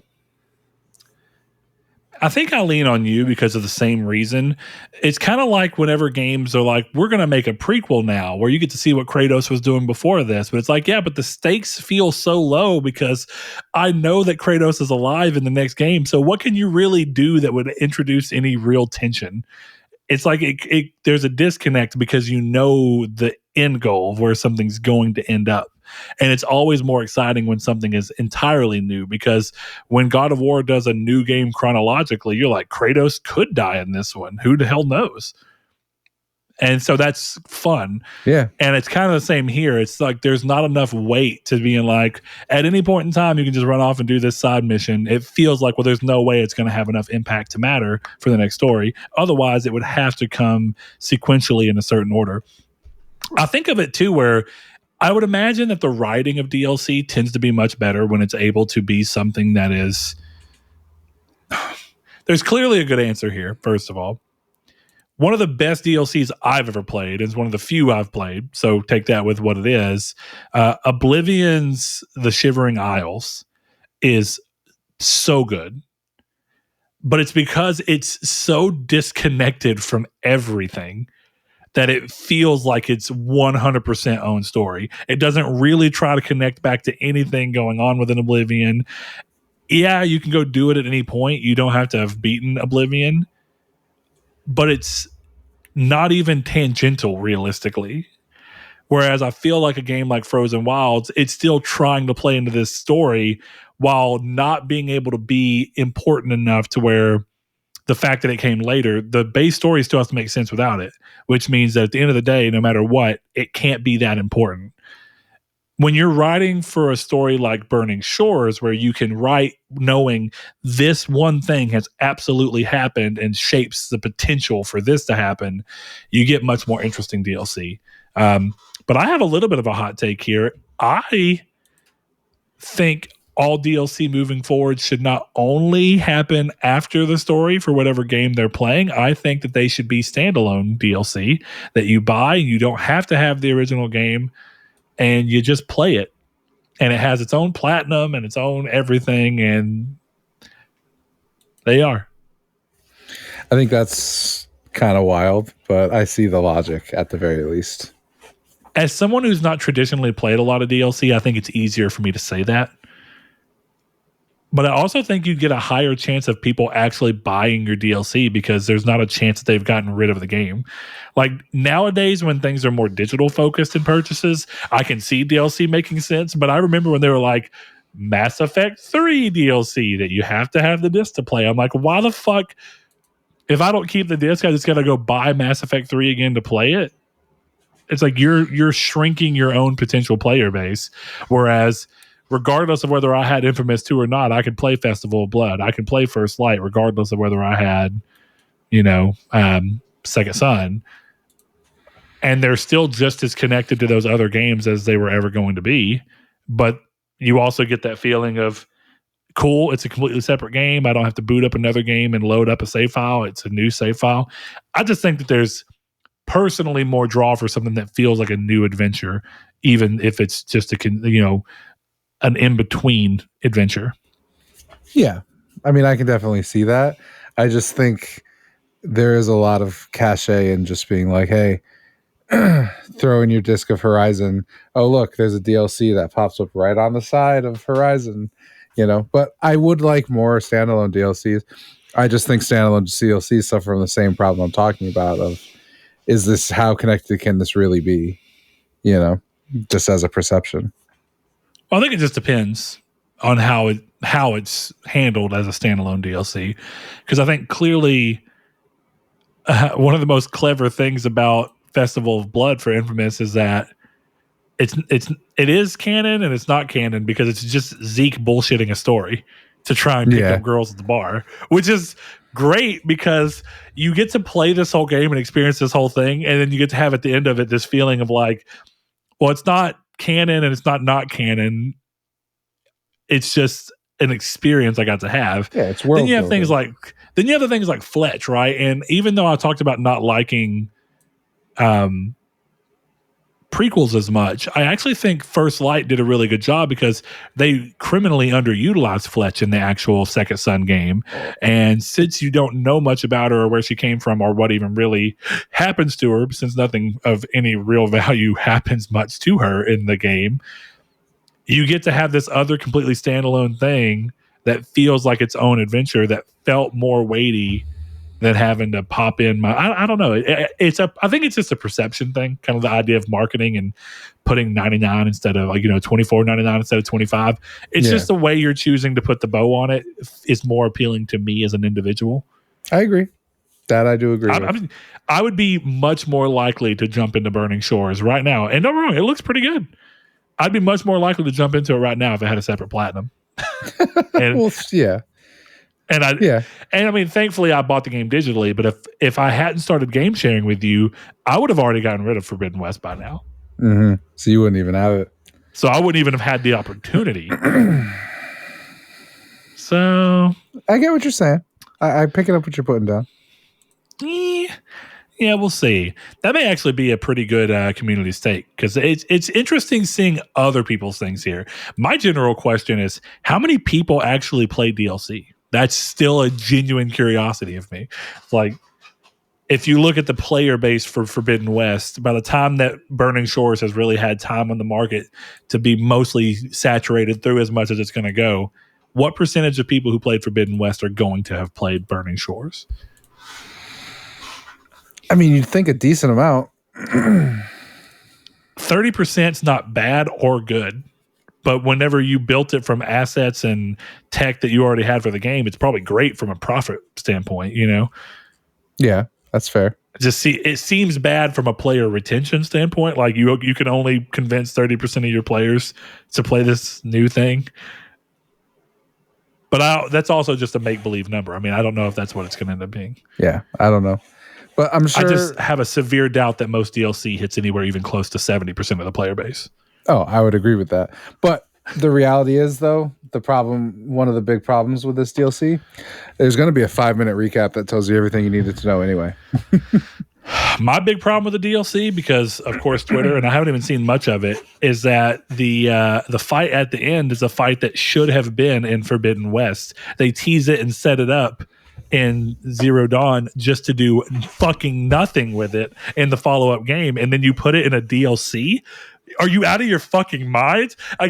When I saw that, I was pissed. I was like, "This is so stupid. This should have been Horizon 3's boss, if nothing else. Why are you putting this in a side content? This feels like you spent the first 2 God of War games setting up Zeus." And then in God of War 3, Zeus is not really in there at all. And then they do a God of War 3 DLC where you then fight Zeus. That would piss me off. And that's exactly what Horizon did. Yeah. It's almost like if you got the ending in a DLC. Fucking Prince of Persia. Asura's Wrath. So many fucking games from PS3 gen. I don't know why that was so popular. Hey, let's just not finish the game, but then make people pay to see what happens next. Whoa. That was the part that fucked me up. It's like, if it was free DLC, I'd be understanding and wouldn't be happy, but understanding. Oh yeah. Yeah. Can't understand. But no, like, I gotta pay you $20, $10 to figure out what happens in the last 30 minutes of your game. Fuck you. I can't fight that one. That's facts. That's rough. You know what? You can fight though. Is Other Legends in EA and Respawn's Apex Legends. They have announced Apex Season 17, and it will be releasing on May 9th. The season packs changes to World's Edge, a majorly expanded firing range, and a new hero named Ballistic. Of course, I'm not big on Apex, so Chris, if you have anything you want to expound on there, the floor is yours. It's more of a rapid-fire piece of news. However, they really did need an updated firing range. I should be able to practice my aim in there. And you can't really. It's not really what it's for. So I'm excited. Oh man, for you're getting messed up. Pavlov has that. How can't you? You know, EA is an indie studio. It's having a lot of budget issues. They're gonna have to wait. I don't know. You know, the real value of Pavlov that necessitates this a little bit more is that if it wasn't for the shooting range in Pavlov, picking up, or because you spawn with random guns, sometimes you have to figure out how the fuck to reload this gun if you're not an actual gun nut, because it's a real gun, but like you have to know after you pull the clip out and put it back in, if it's even a clip, what do you do next? Do you have to open this bolt slide? Do you have to like pull his, like, there's so many things where the shooting range's biggest benefit is just being able to learn how to actually reload the gun correctly.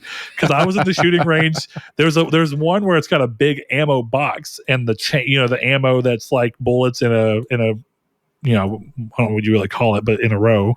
And I didn't realize that you had to actually open the gun to lay the bullets over and then close the gun onto it, which is incredibly cool. But figuring that shit out in the middle of trying to fight someone, way worse. So I'm glad I was able to figure that out in the shooting range.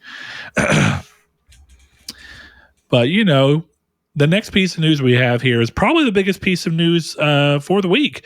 Depending on who you ask, Sony is firewalking down the aisle with another mostly unknown developer. This time, Firewalk Studios, who was already working with Sony on an unannounced multiplayer IP. Firewalk Studios features a bevy of FPS talent with people from Respawn and Bungie on the team, including the game's creative director, Ryan Ellis, who worked at Bungie. The purchase separates the studio from Probably Monsters, which worked with them to get the studio established. One of the more interesting wrinkles in this is the studio's location, which is in Washington, alongside another team under Sony, Bungie, alongside a competitor of Sony, Microsoft. Now, this is interesting, mainly because we keep talking about this idea of getting a first-person shooter to rival Call of Duty, as Sony keeps talking about. And while the guy from Halo did not go to Sony, no, sadly, the fucking Netflix, wild, genuinely more interesting than anything we said, actually, because. Watch Netflix in 2 years put out the Call of Duty killer. Like, no shit. Full stop. They become the next biggest shooting game. Like, the biggest game out there. That would be insane. I'm not saying anything, but maybe Oxenfree 2 being also not on Xbox, as many games seem to be skipping these days. Maybe Sony got a little... He's got their in there. He's like, listen, you can work for Netflix, but you're making our game here. You're making our game. I mean, honestly, it also happens to be on Netflix. Yeah. I'm not saying that this is going to happen, right? But you would also think that given how Netflix is struggling already, a studio established by Netflix with Joseph Staten probably goes on the market at some point. So that, or it's just unceremoniously closed like what Google did. Yeah, also true. Dude, Google's so ruthless. And honestly, I got to give Microsoft a little credit because they are very Google-like in starting things and then shutting them down very quickly. But they've really not done that a whole lot in the gaming the gaming sector. They've done that in almost every other type of business. But they've really allowed Xbox to have highs and lows without ever closing Xbox. And it genuinely surprises me. Because the moment that Zune had a slip up and they were like, no, bye Zune. The moment that they didn't take over Twitch in 1 year with whatever the hell their Mixer. They were like, yeah, bye Mixer. I mean, that's just, Microsoft has a huge tendency of doing that.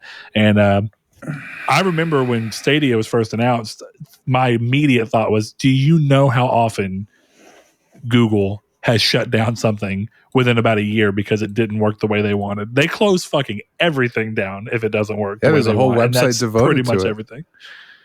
Oh, it's crazy. It's genuinely crazy.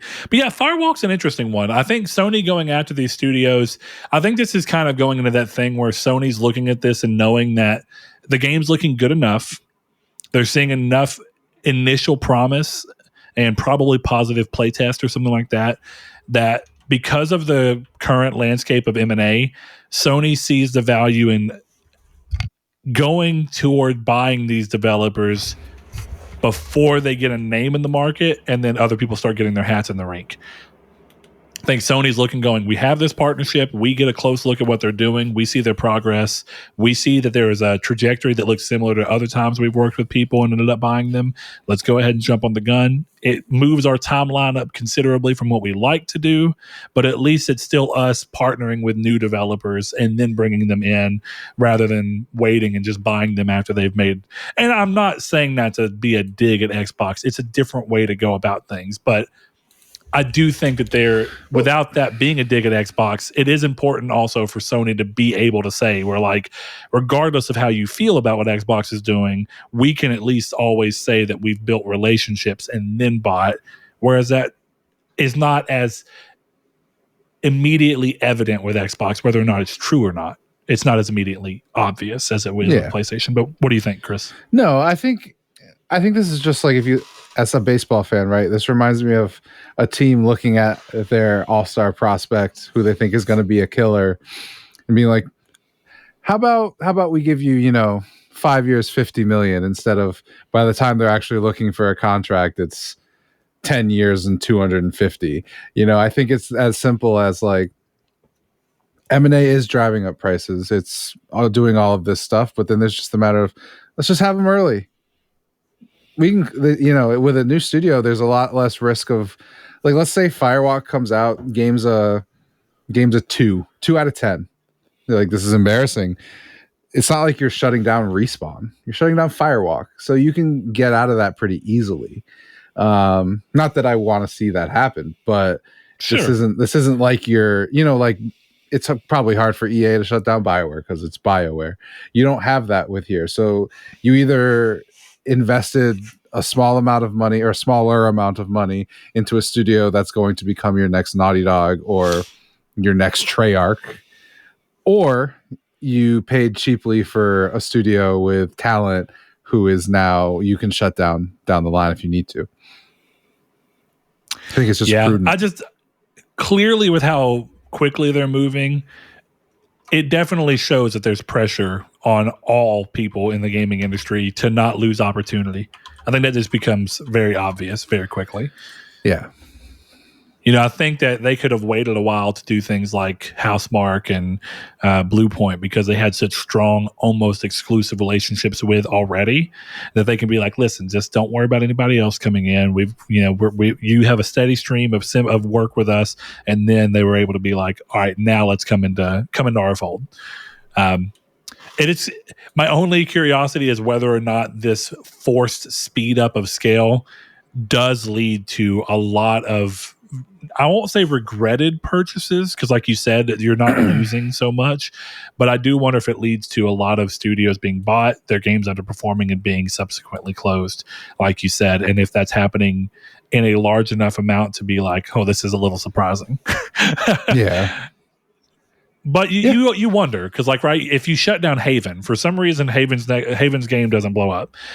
From what they're talking about, it sounds like the worst case, and you kind of said this before, the worst case scenario is you get whatever tech it is that Haven pioneered or set up so that you can continue to use that elsewhere, even if Haven's not the one doing it anymore. Right. It's like There's value outside of strictly the developers. You get some kind of long-term product out of it. Right. And even here, like, Firewalk was owned by another publisher. They're owned by, what was it called? Sorry, they were owned by Probably Monsters, right? So, what if it was just worth buying them so that when the game does come out, they don't owe them any money? That's certainly possible too. So, lots of factors go into it. Yeah, it's an interesting one. It's just in a time where, and we talked about this earlier, so this is now's a good time. In a time where it's seeming ever likely, and from everything we're seeing, that Activision Blizzard is about to close, and Microsoft's going to get that, and we're finally going to be free of that looming over the Newsphere. It is interesting that while Microsoft's buying arguably one of the biggest developers you can buy, Sony's buying developers that no one actually knows. Like, people within the developing studio, but you don't know the studio as a unit that puts out a project. So it's an interesting thing. And now's a good time to kind of quickly comment on what we were saying before we started recording, Chris, where, like, we've been wanting to avoid the Activision Blizzard thing as much as we can. And even talking about it right now is not talking about anything that's coming or any thoughts on there. More so, we were wanting to kind of take the opportunity to go, before we started recording, I looked and thought, man, the news still really doesn't feel like it has a lot of oomph to it. And as we started talking, it kind of struck me that that may just simply be because Microsoft buying Activision Blizzard has been in the news for so long, and it's had twists and turns for so long, and it's had comments and theories and paperwork that people are looking and saying that Sony's putting guns to Square Enix's head and making them sign contracts. Everything that can come out from under the sun. The point being is that I think the scale and size of that looming over the industry for so long has had this effect where every other piece of news just feels quaint, even if it might have actually seemed bigger, separate from the Activision Blizzard hovering over everything. So it's been really interesting seeing the impact that's had on games marketing, at least at the level that hyper fans like us for gaming interact with it. Mm-hmm. So can I give my biggest hot take about the Activision Blizzard thing? If you want. That is tangential, because I don't want to talk about Activision Blizzard. Activision Blizzard is a Microsoft company. The games are still coming to PlayStation. It's fine. My theory at this point is that Sony already owns Square Enix. I think you've said this before. Yeah. I think you think that they're just keeping it. But, this gets really weird because that Jez Corden thing where he was saying that something is, fundamentally wrong between Square Enix and Microsoft, and that it's seemingly not because of anything Sony has done. And you start to think, well, okay, is there any real truth to that? And then this past week, he brought up something about how Hi-Fi Rush from what he's hearing, underperformed commercially and from what it needed to, like sales wise and everything. And then Aaron Greenberg from Xbox goes, no, that game it surpassed every metric we had for it. And it starts to introduce, like, so was there any truth to what Jez said? Or is this a continuing problem of where Microsoft's metrics for success are so off of the traditional metrics of success that Jez Corden's statement is absolutely true? The game didn't sell enough for what would be expected of success in traditional gaming, but for Microsoft, where they're looking at Game Pass subs and engagement with the game and players who tried it and blah, blah, blah, it is a success. And that's going to be a really weird thing to get used to, is different metrics of success depending on which manufacturer you're talking about, because Nintendo and PlayStation stay the course of traditional, views of success, or at least right now it's seeming that is the case for the most part. Where the next piece of news kind of does show that Sony's pushing a little more towards it. I think. But yeah, I mean, what do you think of that? Well, I mean, I think it's pretty clear that even if Sony doesn't own them, Square Enix clearly does not want to work with Microsoft. I don't know what that is. Obviously, I don't know what that is, but it's just obvious that even throwing the Final Fantasy ports on Xbox is something they're not doing. But the biggest thing in terms of evidence in my mind that Sony already has at least a foot and like 9 toes in the door is just that all of the Final Fantasy games that were out, let me say, like, what, 2 years ago, all got put on Game Pass. Yep. And then taken off. I shouldn't say that. I'm not sure if they're still on there. So clearly something happened between Microsoft and Square Enix to make that relationship completely sour to the point where they're not even porting games there. Yeah, because Octopath 1 hit Game Pass. Yeah, Octopath 1. And it was Final Fantasy 4.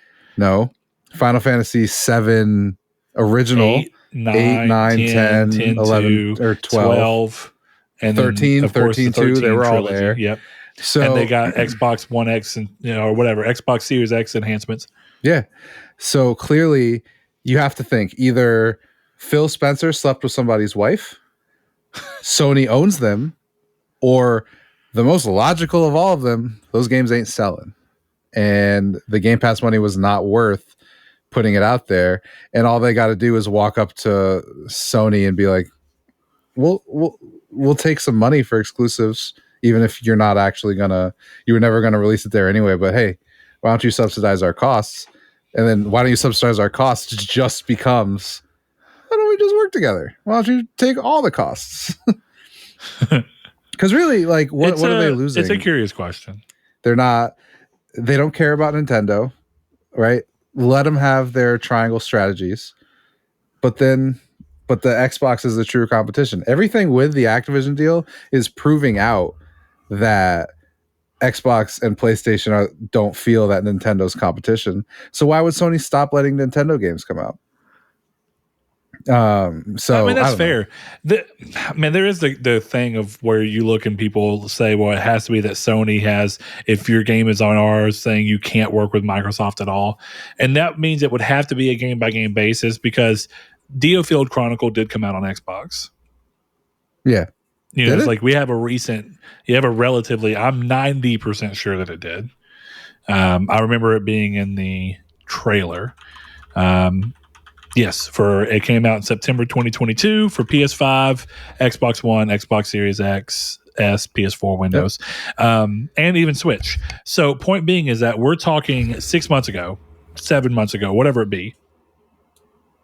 And 7 months ago, now, not a huge game, right? Not some big juggernaut, but a game nonetheless. Mm-hmm. So what could have happened in 6 months? And that's where I can kind of see where people are bringing up all these conspiracy theories, or saying that Sony, and some of these people are saying that the Sony forcing Square to not be able to work with Xbox is proving out in some kind of paperwork from the Activision Blizzard. I don't know. But yeah, that'd be interesting to see. But I don't know. The real question is, unless it's the answer we just gave, is how do you make a move like that in silence? How do you make a move of owning Square without anyone knowing? The answer could well be that everybody's so caught up in the Activision Blizzard, but I think, wouldn't the same thing have to happen? Or would it be that since a Japanese... I don't know if Sony even considers themselves a Japanese company anymore. Their headquarters is in America. Well, I guess the answer to your question would be, they don't own Square Enix, but they own Square Enix. You know what I mean? We'll make it official, once this other thing's done. We're in the middle of some stuff right now. Well, but think about it, right? It's like the guy who's getting divorced, and he's like, I can't say that I'm dating you until the divorce is official. Yeah, well, exactly. That's what I was going to say, right? Like, I'm buying my dad's iPad. I haven't given him the money yet, but it's my iPad. You know what I mean? It's that same concept. Fair enough. Right, but in terms of what you were talking about with the Jesus, what am I trying to say? I'm so sorry. I lost it. Let's see. I'm not sure. Let's cut that shit out of the podcast. 147.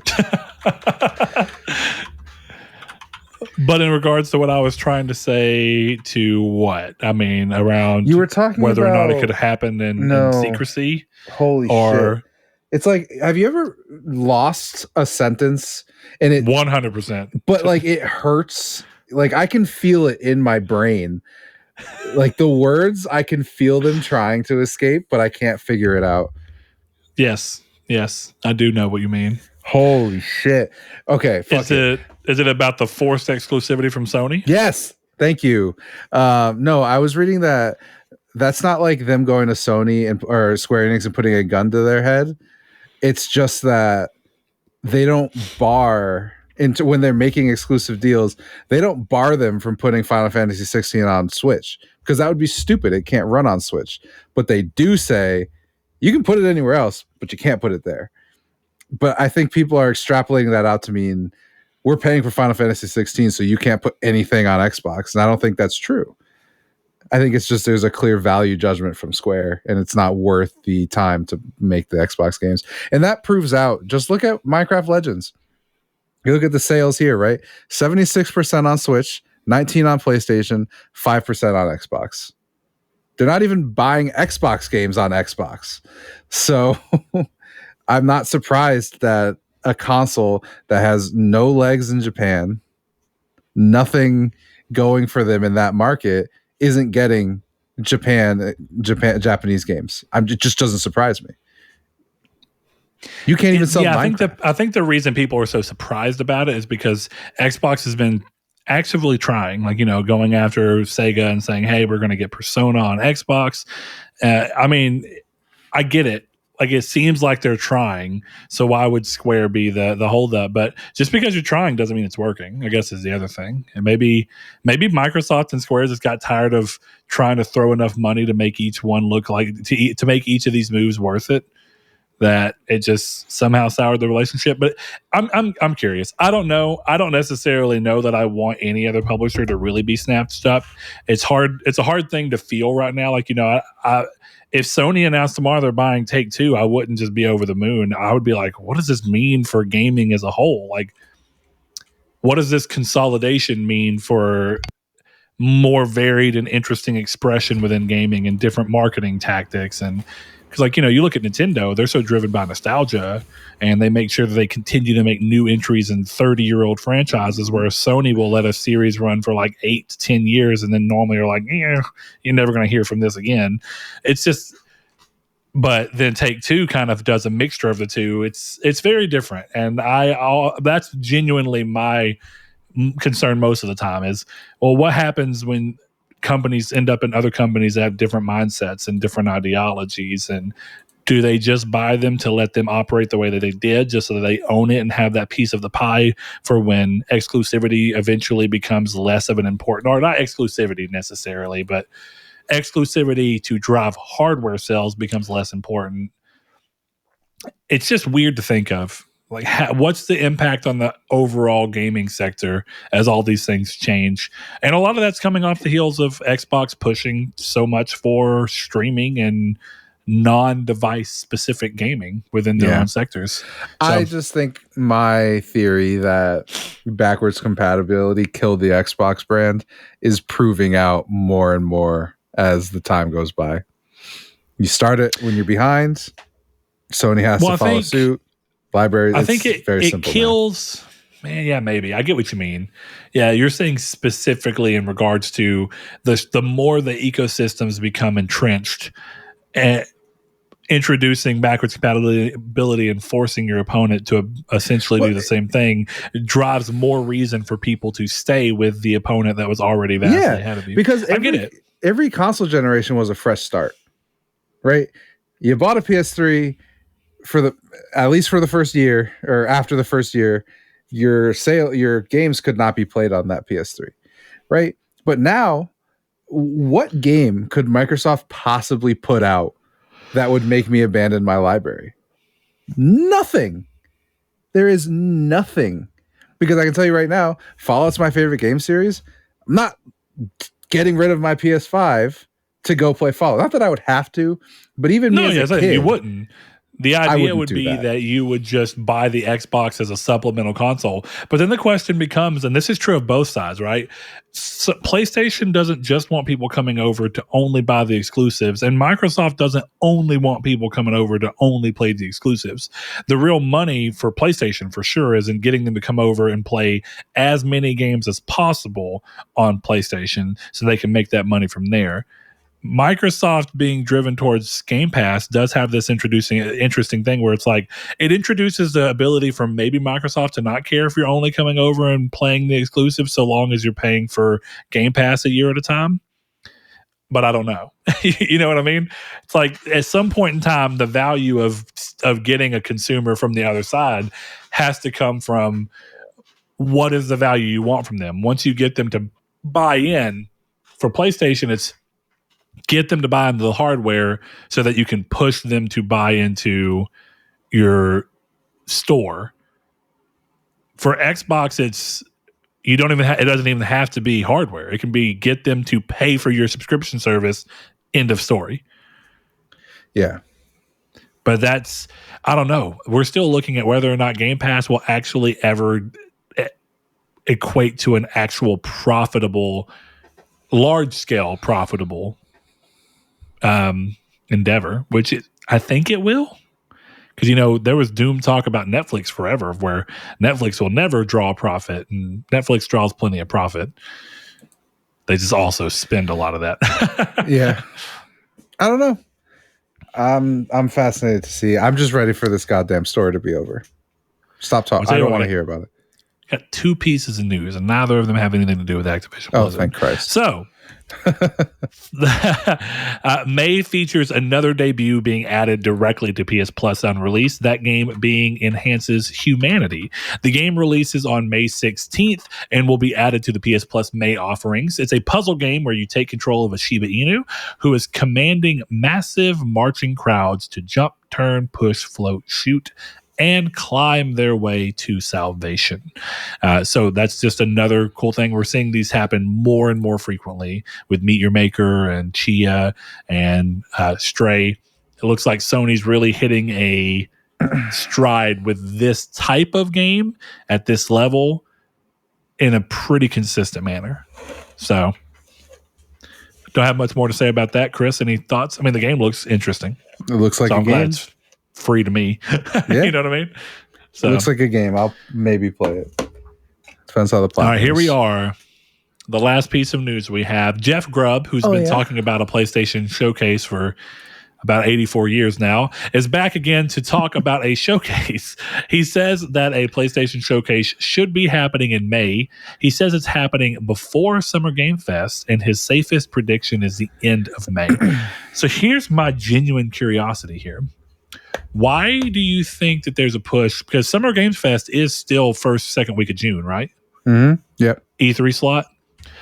Why do you think saying this whole thing pulls out is true?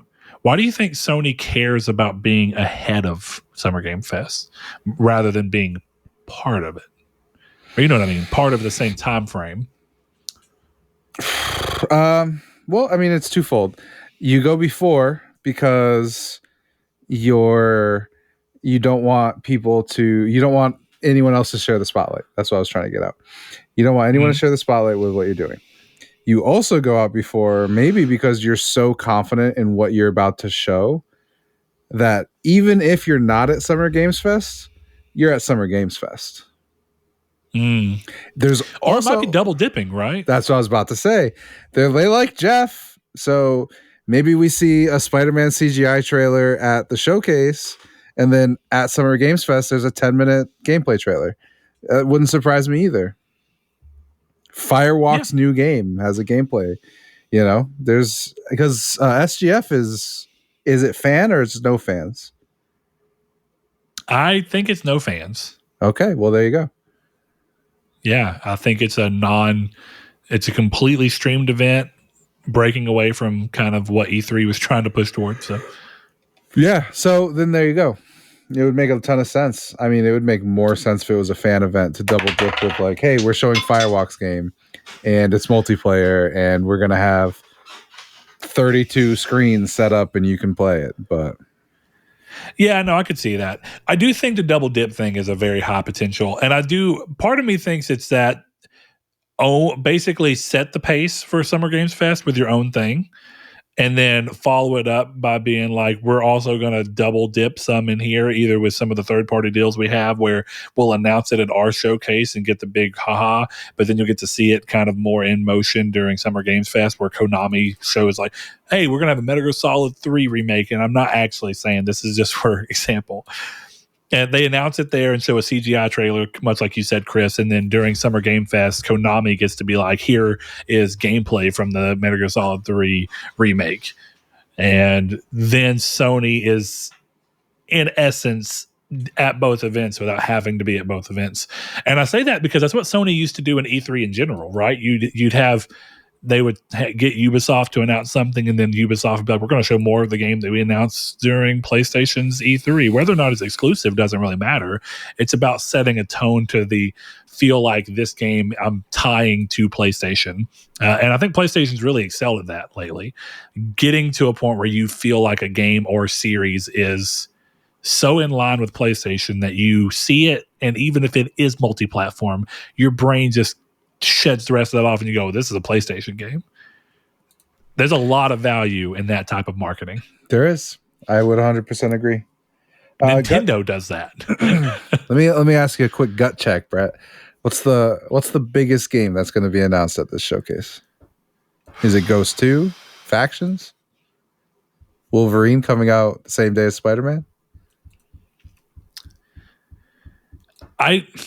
Judas is a PS5 exclusive? Biggest is really hard to kind of say because I feel like the biggest would inherently be something we've not known of before. See, I guess I phrased it that way true. Because I have my pick and I know it would be the biggest announcement. So, well, like, okay, think about right now. I can see an argument for The Last of Us because everybody's still pretty high off of The Last of Us, and coming in and being like, hey, this show that you loved with these characters that you loved, take a look at our first ever heavily story-based multiplayer game set in The Last of Us universe with factions. Bam. That's a pretty big thing as long as you actually show what the game is going to be and you can show it in a way that impresses.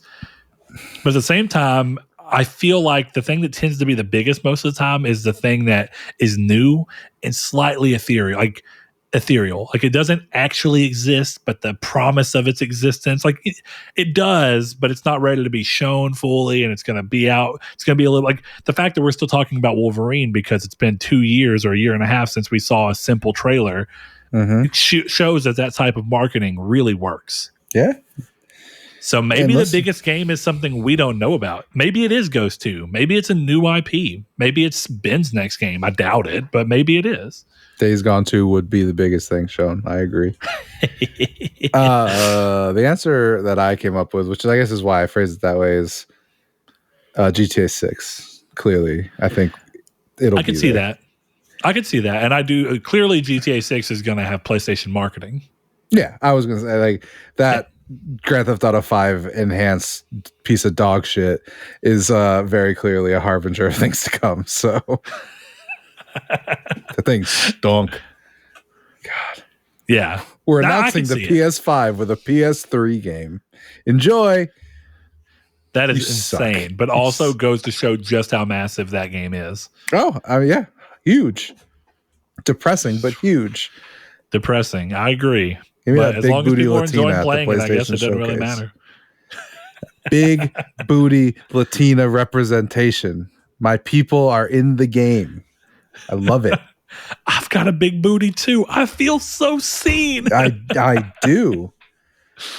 This thing be thangin' on the PS5, dog. 60 FPS thangin'. Let's go. That leads us to the end of the show where we have questions that we did not work in through the main part of the episode, as well as, of course, the penultimate part of the episode, Velvet's Corner. So the first question comes from B-Raj88. He is not done. He's still here. He has a new question for us this week. And that question is more of a statement, but I'll turn it into a question. Why does fire always look bad in video games?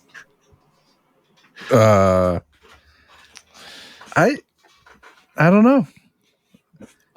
I have a hot take. Yeah. Fire looks bad in movies still pretty often.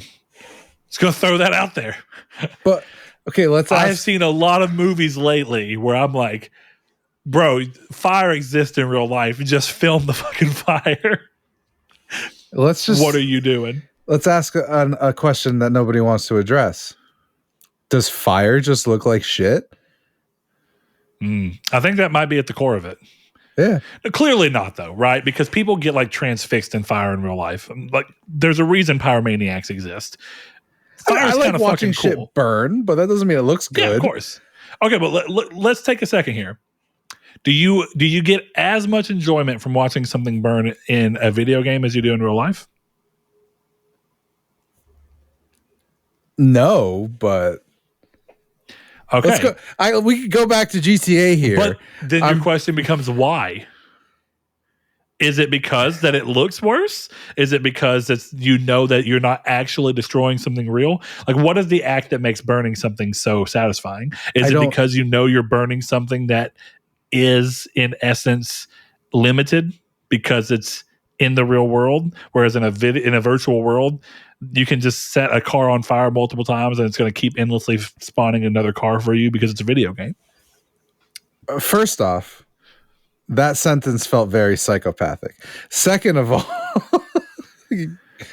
I mean, I get where you're coming from, but I'm also saying that why do you think I get where you're coming from. The argument being that like you could kill somebody in real life and it's going to I get it. I get it. But that is also that's really what I mean is all humans are somewhat psychopathic. If we're being honest, all humans have tendencies that are fucked up. Yeah, but being able to find ways to project them into other things where you can do non-harm to other people, but still get out some of these weird, like, that people talk about like intrusive thoughts. Like you just have weird thoughts. So you're like, sure. Whoa. Yeah. It's the nature of our brains being hyperactive, even if you don't have ADHD like I apparently do. My point was just that what you said sounded like if you were watching a Jim Can't Swim video, like the criminal says that when they're still not, they know he killed the person, but they don't have the evidence. And they're like, oh, you really love GTA. Do you ever kill people in there? And he just goes, yeah, but it doesn't feel real. And then they know they got the guy. That's how that came off. I don't know. My point is, glad to hear it. My question with what you were saying was more like, I don't know. I guess I don't have a really good answer. All I know is that that's the case for everything. Like the titties in the strip clubs in GTA 5 look great. Not the same as going to a real strip club. So your answer is that it's just too hard for anything that has equal representation in reality. It can never be as good in a video game because of the fact that reality has that extra dimension to it. Yeah. I think that's really what it comes down to. That's all it is. Like the difference is no matter how good a pair of boobs in Cyberpunk look, you can't motorboat those boobs. You just can't. No, you can't. But I can see a pair of tits that are not as perky in real life, and I can motorboat those tits. And those tits are inherently better. Yeah, exactly. I'm glad we're on the same page, as usual. Biggest nub in VR is that there's not a game where you can just walk up to a girl and just her yitties because it won't work. Oh, hold on. It might. VR2 does have vibration in the head. So all you got to do is just have it pulse back and forth as you motorboat to the speed that you're doing it, and you can roughly simulate. Now, it still won't be the same. At the end of the day, our point stands. It'll always be better in real life. But we might have the technology to almost pull this off. We can fix him. We have the technology. Chris is buying a PSVR 2 now. He's like, all right, I got to figure this shit out. It's already in my cart. We're doing it. There you go. Now all we got to do is just find a developer who's dedicated enough to pull this off. It's so probably a Japanese developer. BMX XXX. I know that guy's not available anymore, but yeah. I don't know, man. Maybe we can get the people behind some of the fan servicey games out here, Let's just call CD Projekt. Let's make us a Senran Kagura PSVR 2 booby simulator game. I mean, that honestly seems like a game that would sell gangbusters. Chris, do you want to go in with me on finding someone to develop? Yeah, I got $20. We can work this out. Yeah, easy. I mean, I'm just saying, we might be able to get rich overnight, if we make this happen just the right way. Let's do it. We could be the next Stardew Valley. Star Boob Valley? I was thinking it. Oh, Star Boob Valet. And it's a dude who the Senran Kagura girls come up in their cars and they get out and you're a valet driver. You don't have to tip them. You just have to let them motorboat between their breasts. You can only get it out with your mouth. Oh no. She just walks up and she's like, oh no. Yeah, that's it. We've figured it out. We've got the basis for our game. Now we've just got to outsource a developer. And then that's the prologue. And then that's why you slap the fuck out of your mother. Yes. Actually, your mother slaps the fuck out of you. Oh, fair. Mm-hmm. Because it was just such bad timing that you had to also grab her keys out of her titties with your mouth. This is going places I don't know that I want to go. What's going on in the velvet corner? Velvet corner. I gotta tell you, I think it is time for that. So you know what? For anybody who uses this as a clean breaking off point, we'll see you next week for episode 305. Thank you for joining us. Like we said, if you like what we have going on here, join us on social media. Find us at Triangle at Triangle SQRD. Find us in the Facebook group. Join the Discord. But if you want to stick around and get a little sexy with us, right? It's not always sexy. Sometimes it's just goofy, but just roll with it. Okay. If you want to get a little sexy with us, then now's the time. I've warned you. Sexy time commences in 3, 2, 1. Velvet's Corner. Velvet this week comes at us, and he says, after the premiere of the Triangle Squared movie that we talked about last week, in case you missed it, Brett and Chris get into a drinking contest against Luis Guzman and Nick Cage. Unfortunately, this results in them both ending up in an alcohol-induced coma for 50 years. Obviously, upon waking, the first thing they want to do is check out the latest gaming hardware and games. What is the gaming landscape like at that time? Which companies are still around? Which have closed and which have merged? And what console/games are the duo playing? Oof. All right, Chris, we've got work. We've got work to do here. This is a lot. I have a proposal. Okay. M. Night Shyamalan is actually God, and he has directed our lives to have a twist. And the twist of it all is that when we wake up in 50 years, Sega has bought Nintendo, Microsoft, and PlayStation and become the king of console gaming once more. Sega? Sega. Okay. Yes. They finally decide that 50 years, right? 70 years total, that it is time to release the Dreamcast 2. This sets the stage for where we are. Now, I would like to think that because we got put in the alcohol-induced comas, we become like folk legends. And people are like rooting for us and going through, and we become like some weird version of Cheech and Chong where people just love us and we're like, we continue on throughout the decades. And so the news of our awakening is met with such excitement that Sega decides that they would like to make a new Jet Set Future game with us, me and you, as the playable characters. Yeah. How you feeling so far? How you feeling? I got a boner. Okay, so now I need you. I've set the landscape. Here's the grounds. Sega has become massive. Okay. What else we got going on here? Which companies are still around? Which have closed? Now, we've already got Microsoft, Sony, and Nintendo figured out. We know we're playing on the Dreamcast 2. So let's look at the third-party landscape. What's happened? Who's around?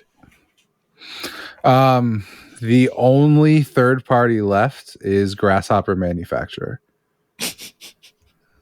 Have they become like a mega publisher, though? No.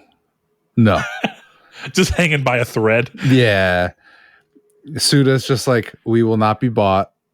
But exclusively to the Sega Dreamcast 2 is Lollipop Chainsaw Redux. Oh, yeah. Yeah. But they replaced the main character with Sonic. Because of a Sega partnership? Yeah, exactly. The thing is he still wearing like the nice cheerleader get out? It's literally only the head is Sonic. Everything else is the regular character. Nice. Okay, yeah. Yeah, she was dating Sonic, as you do. Yeah, right. And that's her kid. Still voiced by Ben Schwartz. A very aged Ben Schwartz. So I think Grasshopper Manufacturer, the only third-party publisher.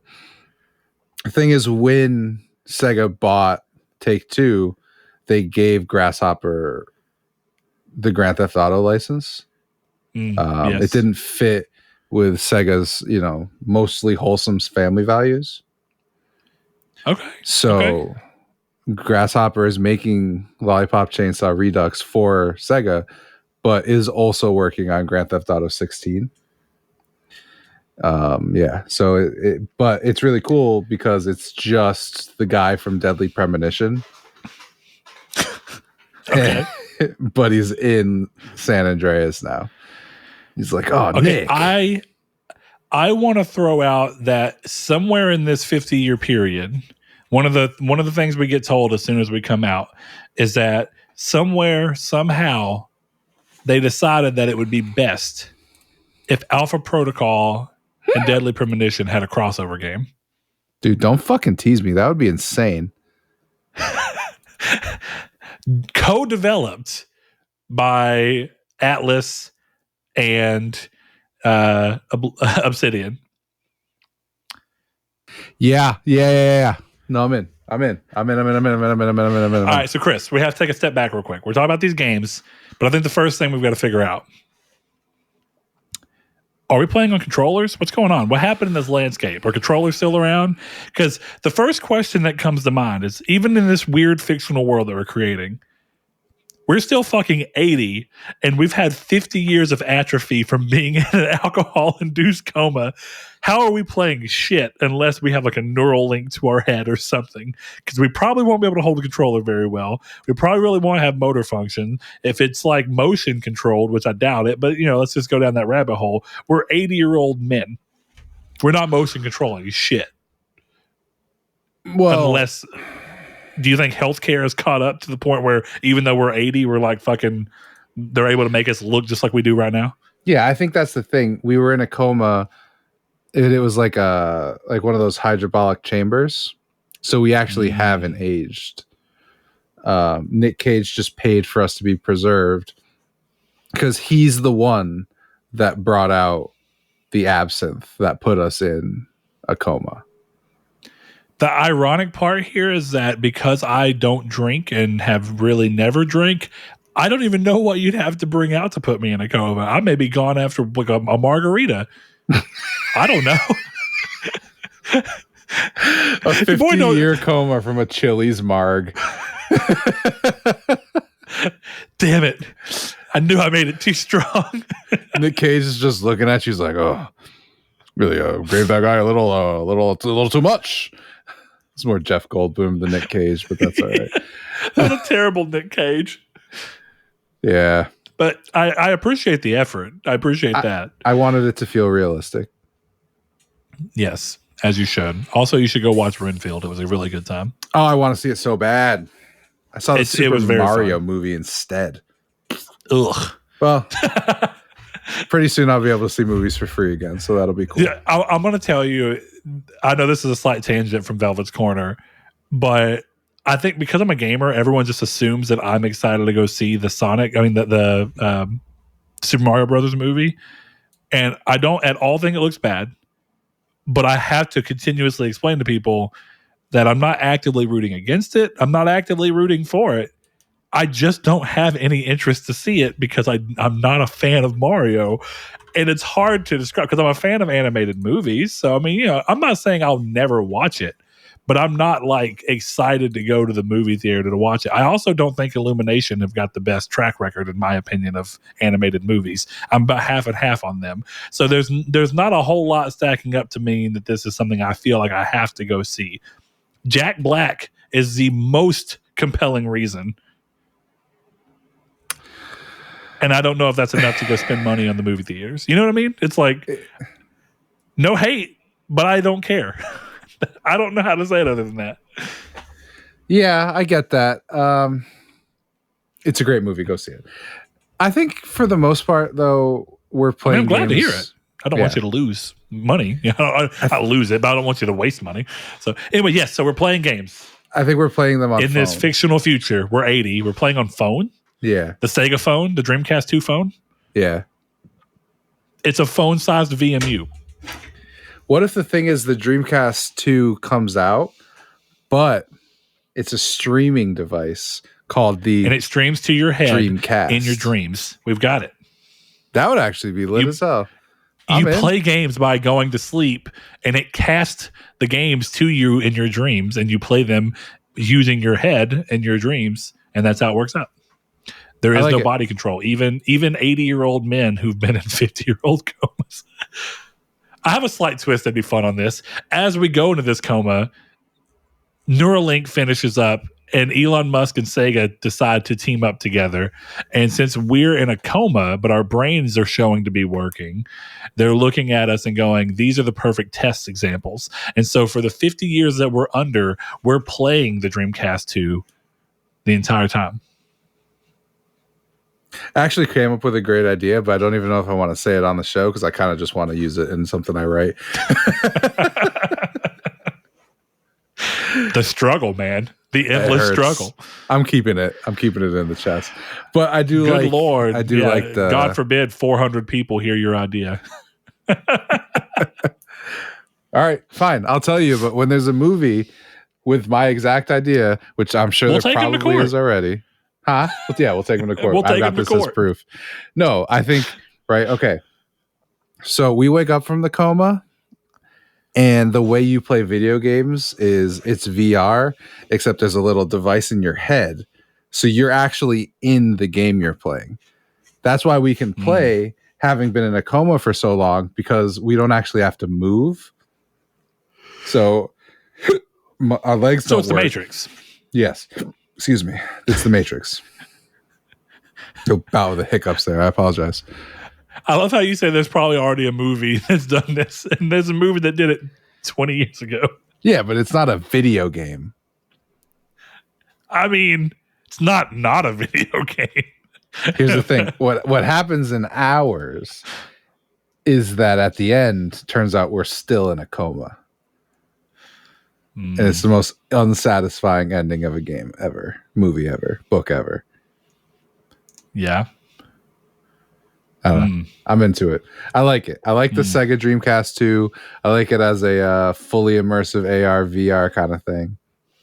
I'm here for this. No joke. The Dreamcast 2 being Great something name. that actually streams games to your dreams is fucking sick. That's a great idea. If Sega ever actually wants to get back into the market, you have a chance of getting me to try that one out.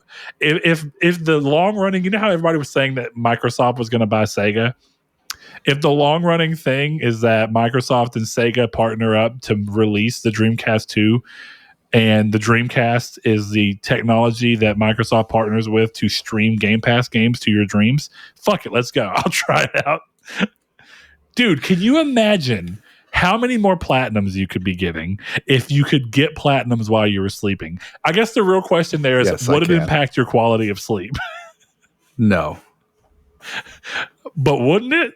Because your brain would get no rest the entire time that you're supposed to be sleeping. You would just be like, I just broke that last clue bottle. I got to open this safe and slot 3. I mean, yeah, but that's part of innovation, man. Someone's got to figure that out to where we don't need sleep anymore. Yes.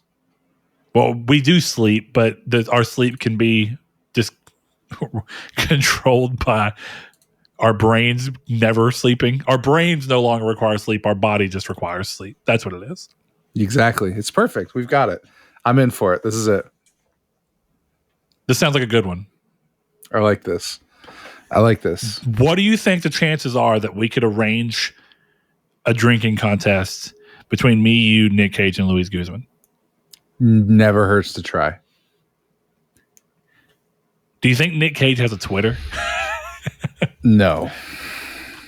Let's find out. Luis Guzman might. Nick Cage does not. Okay. He lives in New Orleans, I think. I can probably go make it. I can go make that happen. I don't see a Luis Guzman one either. Damn. All right. Well, I guess we'll have. You know what? If you listen to this and you have any connections to Nick Cage and or Luis Guzman, let us know.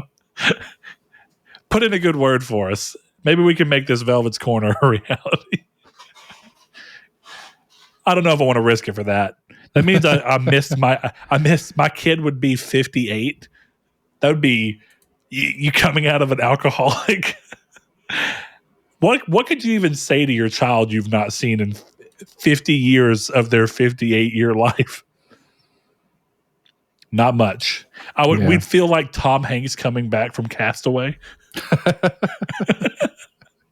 Got our bug or our ball in our comas when they're casting the dreams to us. It's just us on islands. Wilson.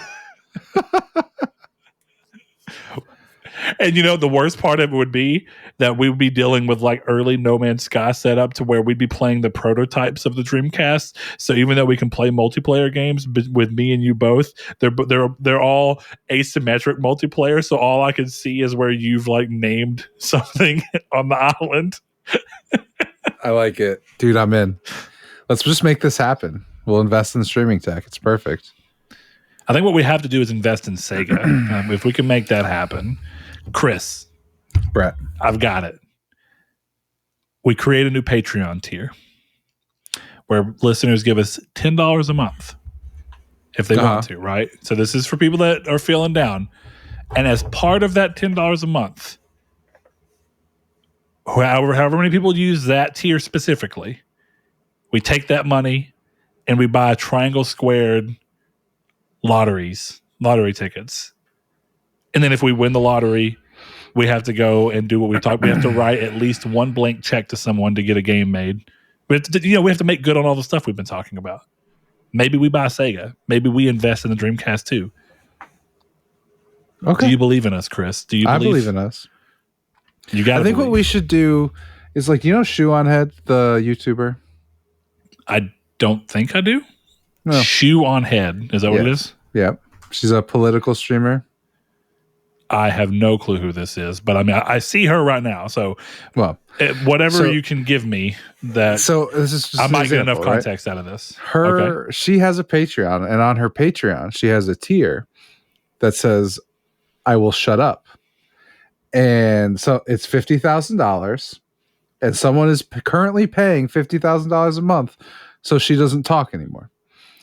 Now, I think we do a tier like that. Except it's to help us buy a developer. Oh. If somebody wants this game enough, they'll pay it. So now we've got to figure out what the common game that we feel like we can bring everyone to. And then everyone would have to trust that we'd make good on it, which I will tell you right now, if you gave us some crazy tier that we did and there was like multiple $50,000 investors for us to buy a studio, I would make this happen. I would buy Team Cherry, and we would make a Team Cherry new Castlevania game. We'd go to Konami. We'd make this happen. I'm in for it. I like this. I like this a lot. So the moral of the story is subscribe to Patreon. Go to patreon.com/Nartech and give us a little $1 per month so that we can make these crazy wild fantasies of ours come true. But if you don't want to do that, we appreciate those of you who just listen every week. Consider finding someone in your life who you think would like this podcast. Share it with them so that we can get some more people, new, interesting ideas, new, different people coming in, talking, giving us interesting questions. Who knows? Velvet's Corner just came out of a series of ridiculous questions, and now it's an oddly fun part of the show to end on. I don't know. It somehow makes doing the show easier knowing that we got to end on craziness. Chris, would you agree?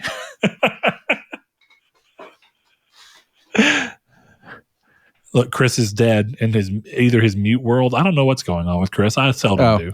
I said yes, I agree. No. Had a bout of the coughs this episode, so. A bout of the cough. Been trying to subtly mute my mic. I've had to fail. I've been really working on all my accents, okay? Don't you hear the improvement in mine? You're a wizard, Harry. Man, now you've got me like freaking out the fact that there might actually be someone paying $50,000 to this girl just to get her to be quiet. That's rough. It makes me really want to reevaluate my life. You know? Yeah. Why am I working where I'm working? Be more annoying, Brett. Clearly. But that seems to come with needing to be overtly political, and I don't have time for that. I don't have the energy for that. I'm good. You know. How about this, guys? If you guys want to see my boobs, oh God, only breaths. Mine are too nice. Yeah, head over to OnlyFans.com. You know what, guys? This has been episode 304 of Triangle Squared, a PlayStation podcast. If you've stuck around this long, then Thank you. If you want to be part of the community's take, where we ask you guys a question from this episode, either rephrase or something new that come up with, again, head over to Twitter at Triangle SURD, Facebook, join that group, Triangle's Creative PlayStation Podcast, or click in, like we said, jump into the Discord. Chris, what do you want that community's take to be? You want to go back and kind of do the DLC question? Yeah, hit me with that DLC question. Mm-hmm. Do you like to play DLC that requires you to finish game or any time in game? How'd you like that British it's accent? a good. No, that was very interesting. That was the most British thing I've ever heard. You should call up Dick Van Dyke. I think that y'all should duke it out. Oi, let me get some beans on my toast, mate. Oh man, Chris. Yes, your accent's impeccable. I mean, just truly impeccable. Oi, bro, thank you. All right, guys. As we round out, one other reminder that we always love to shout out our patrons who go over to patreon.com/Nartech, give us a little as $1 per month, help support the show. We don't have to dig into our own pockets to be able to make this happen, which is a huge benefit, something we don't have to stress about in order to make this happen. So without further ado, we always like to end our show by shouting out by name all of you who have decided to donate to the show. And that is starting with none other than Spencer, Brandon Edwards, Alex, Barry Rogers, Stingray X, It's a Sin to Win, a.k.a. Sean, Aztec King, Lechion69, The Lord Corgi, Salvador Garcia, Hammond Egger, Bailey Robertson, Mark Schutz, Seifel Primus, Kyle Grimm, Rude Days 93, Kevin Bacon Bits, Christopher, Danny Villalobos, Jehudi MD, No Fate, Josh Ayers, Derek Porter, Donovan Williams, Matthew Green, and Sean Santarud. Thanks to each and every one of you. We'll be back next week. Thanks.